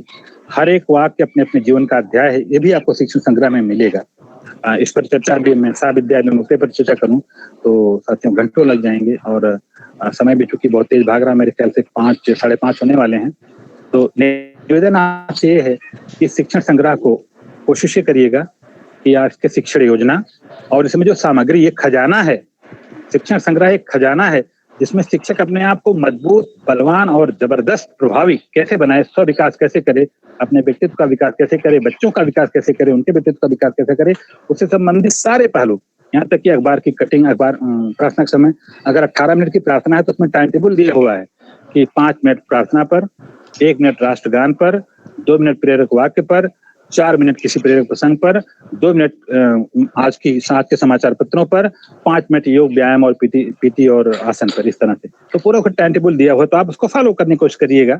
अब आपके यहाँ 2 मिनट 3 मिनट हो जाए कोई दिक्कत नहीं है, लेकिन फॉलो करिए कि हमारे यहाँ ये सारे क्रियाकलाप हों, और यही क्रियाकलाप उनको मजा आएगा कि वो योग करेंगे, ओके पैर फैलाओ, दाहिना पैर आगे करो, पीछे करो, तो कोई बात नहीं, बायां करता है, डोंट वरी, करने दीजिए, धीरे धीरे करके 4 दिन में, 10 दिन में, महीने भर में वो दाहिना करने लगेगा, जैसे किया जाता है वैसे करने लगेगा। अभी तो बच्चे नए, अभी उनका मांसपेशियों पर या आदेश पर उतना नियंत्रण नहीं होता है, वो धीरे धीरे करके जो अभ्यास आप कराएंगे तो बच्चे मशीन, आप देखेंगे 5 के बच्चे आज के 20 साल पहले ऐसी पीटी करते थे कि हम लोग दंग रह जाते थे। तो खैर उतना नहीं हो पाता, पर जहाँ कराते हैं लोग योग, पीटी, आसन, तो मुझे लगता है बाराबंकी तो ऐसा जिला है कि जहाँ के बच्चों ने साइंस, प्राइमरी के बच्चों ने, जूनियर के बच्चों ने साइंस में जबरदस्त सफलता हासिल की है। और वो शायद NCSC जो राष्ट्रीय बाल विज्ञान कांग्रेस, उसमें नेशनल तक वो बच्चे गए हुए हैं। तो मेरी शुभकामना इस पूरे बाराबंकी जनपद पर है, वहाँ के आदरणीय BC डाइट प्राचार्य सर और हमारे कर्मठ शिक्षकों, भाइयों बहनों के लिए सभी की है कि आप तीनों मॉड्यूल्स का पूरा जबरदस्त उपयोग करिए, तीनों में बेहतरीन सामंजस्य, शिक्षण संग्रह का जो खजाना है उसको समय से पर निकालते रहिए, और जहाँ उपयोगी हो वहाँ आप लागू करते रहिए। इसी शुभकामना के साथ मैं अपनी बात समाप्त करना चाहता हूँ, क्योंकि परेशानियां बहुत से लोग मेरे को इंतजार कर रहे हैं काफी देर से। तो बहुत बहुत धन्यवाद सभी साथियों को, और किसी असुविधा के लिए, किसी खराब शब्द के लिए मैं आप सभी से हृदय से क्षमा चाहता हूँ। बहुत बहुत धन्यवाद, थैंक यू वेरी मच। बहुत बहुत धन्यवाद सर आपका, आपने बहुत अच्छे से समझाया, बहुत अच्छे से और बहुत साधारण वे में आपने जाके जिस तरह समझाया है कि इसका प्रमाण ये है कि सर 100 लोग ज्वाइन किए थे, अभी 100 लोग हैं, 1 लोग भी लेफ्ट नहीं हुए सर, देखिए, मतलब बहुत अच्छा, बहुत अच्छा। और सर चाहेंगे हम कि एक दिन और आपका हम समय लें, क्योंकि लोग को कमेंट आ रहे हैं कि सर बहुत अच्छा कर रहे हैं, और किसी दिन हम आपको और सुनना चाहेंगे। चलिए देखते हैं सर, बहुत बहुत धन्यवाद, बहुत बहुत धन्यवाद सर, इतने अच्छे से थैंक यू एकदम साधारण से उदाहरण लेकर आपने जो समझाया, ये बहुत अच्छी चीज है। बहुत बहुत धन्यवाद सर। मैं जय हिंद वर्मा, आरपी साइंस। हाँ जी सर, प्रणाम सर। सर आपका जो जैसा ना, बच्चे बहुत विलक्षण प्रतिभा के धनी होते हैं, वैसे ही सर हम आपको पाके धन्य हुए। हमारा सौभाग्य है सर, बड़े इलाहाबाद में आपको सुनने को मिला रोज शाम को, और आज यहाँ। तो जब मैंने भी हमारी चर्चा हुई, आप उपस्थित हुए, तो 80 के आसपास टीचर जो है, और देखते देखते संगत से कम नहीं हो रहे। और सबसे बड़ी बात सर, जब हमारा सत्र शुरू हुआ था इस वेबिनार का पहला दिन, तो BSA सर जो हमारे हैं, उन्होंने आपको, हमको लगता है 1 घंटे में बहुत बार आपको कोड किया कि आपकी बातों से हमारे BSA सर इतना ज्यादा प्रभावित है। वो मतलब बात करते हुए 1 घंटे ज्यादा बोले होंगे, और बीच बीच में बार बार आपको कोड करते रहे। तो इससे लगता है सर आपके जो बातें हैं, आप किसी को सोने नहीं देती। पहली बार कभी कभी होता है ना, मोनोटोनस एक तरह से लेक्चर होता है तो बीच में नींद आ जाती है। सर आपके इस जो लेक्चर प्रतिभा से मैं बहुत प्रभावित हूँ, और हमारे अध्यापक भी बहुत किस्मत वाले हैं जो आपको सुन पाए, और आगे भी मौका मिलेगा सर आपको हम सुनना चाहेंगे। धन्यवाद सर। बहुत बहुत धन्यवाद, बहुत बहुत धन्यवाद, बहुत बहुत धन्यवाद। हेलो, नमस्ते sir. Thank you so much sir. Thank you. और आपने सर ऐसे डायमेंशन में पहुंचा दिया है हम लोगों को एक्चुअली अपनी बातों से, जहां से निकल के शायद कोई कुछ ज्यादा कहने का मन नहीं हो रहा है। ऐसा लग रहा है कि थोड़ा समय और ले लें, थोड़ी संवेदनाएं और अपने अंदर सिंक कर लें, क्योंकि बिना संवेदना के इंसान को लालच की गति जैसा है, और अगर वो शिक्षक होता है सर तो स्थिति बड़ी भयंकर हो जाती है। आप जब सर बात कर रहे थे बच्चों के बारे में, कई बार ऐसा लगा कि आपका गला रुक गया बातें करते करते, तो हम लोग को लगा कि इससे ज्यादा लगाव की पराकाष्ठा मतलब हो ही नहीं सकती बच्चों के साथ, कि आप बच्चों का जिक्र करें और गला भर आए। तो हम सब कोशिश करेंगे सर, जो संवेदनाएं आपने हमारे अंदर झंझोड़ी है वो हरी बहुत बहुत कोशिश करेंगे कि आपको जो निराशा न हो हमारे भारत की टीम से। सभी शिक्षकों की तरफ से सर बहुत बहुत धन्यवाद, और जल्दी ही आपको दोबारा सुनने की सब लोग इच्छा व्यक्त कर रहे हैं, इसलिए आपसे निवेदन है कि आप थोड़ा समय किसी दिन और जरूर निकालेंगे सर। Thank you sir. बिल्कुल, मैं कोशिश करूंगा सूर्या मैम। बहुत बहुत धन्यवाद आपको, बहुत बहुत।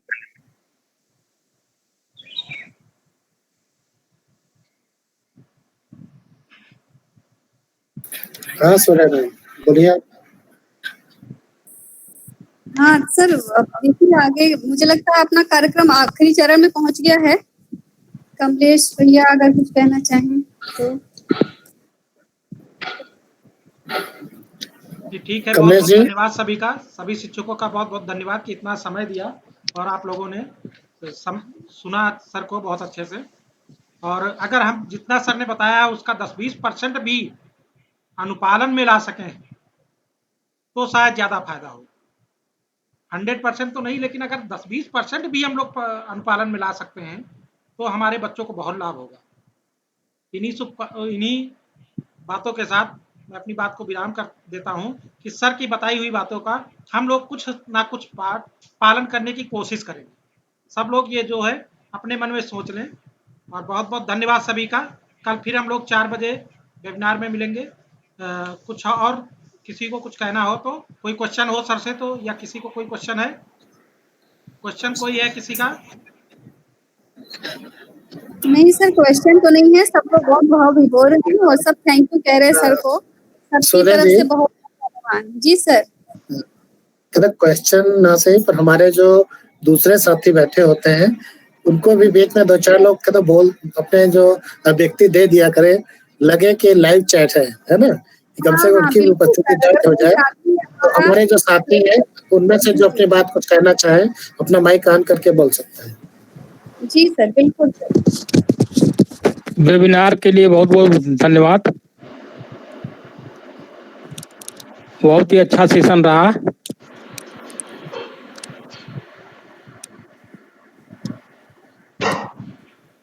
कौन बोल रहा है? अपना परिचय दे दो पहले। प्रमोद श्रीवास्तव, यूपीएस हिदायतपुर सिपा निंदुरा से बोल रहा हूँ। स्वागत है सर। अभी तो मैं पहली बार 2-3 बार मैं ट्राई कर चुका हूँ, लेकिन इस गूगल मीट के माध्यम से मैं नहीं जुड़ पाया। अभी इस समय में गूगल मीट के माध्यम से जुड़ा, बहुत अच्छा लगा। खासकर बच्चा राम वर्मा जी ने बहुत अच्छी बातें बताई, जिससे हमको लगता है कि शिक्षकों को बहुत ज़्यादा जानकारी प्राप्त हो गई होगी कि कैसे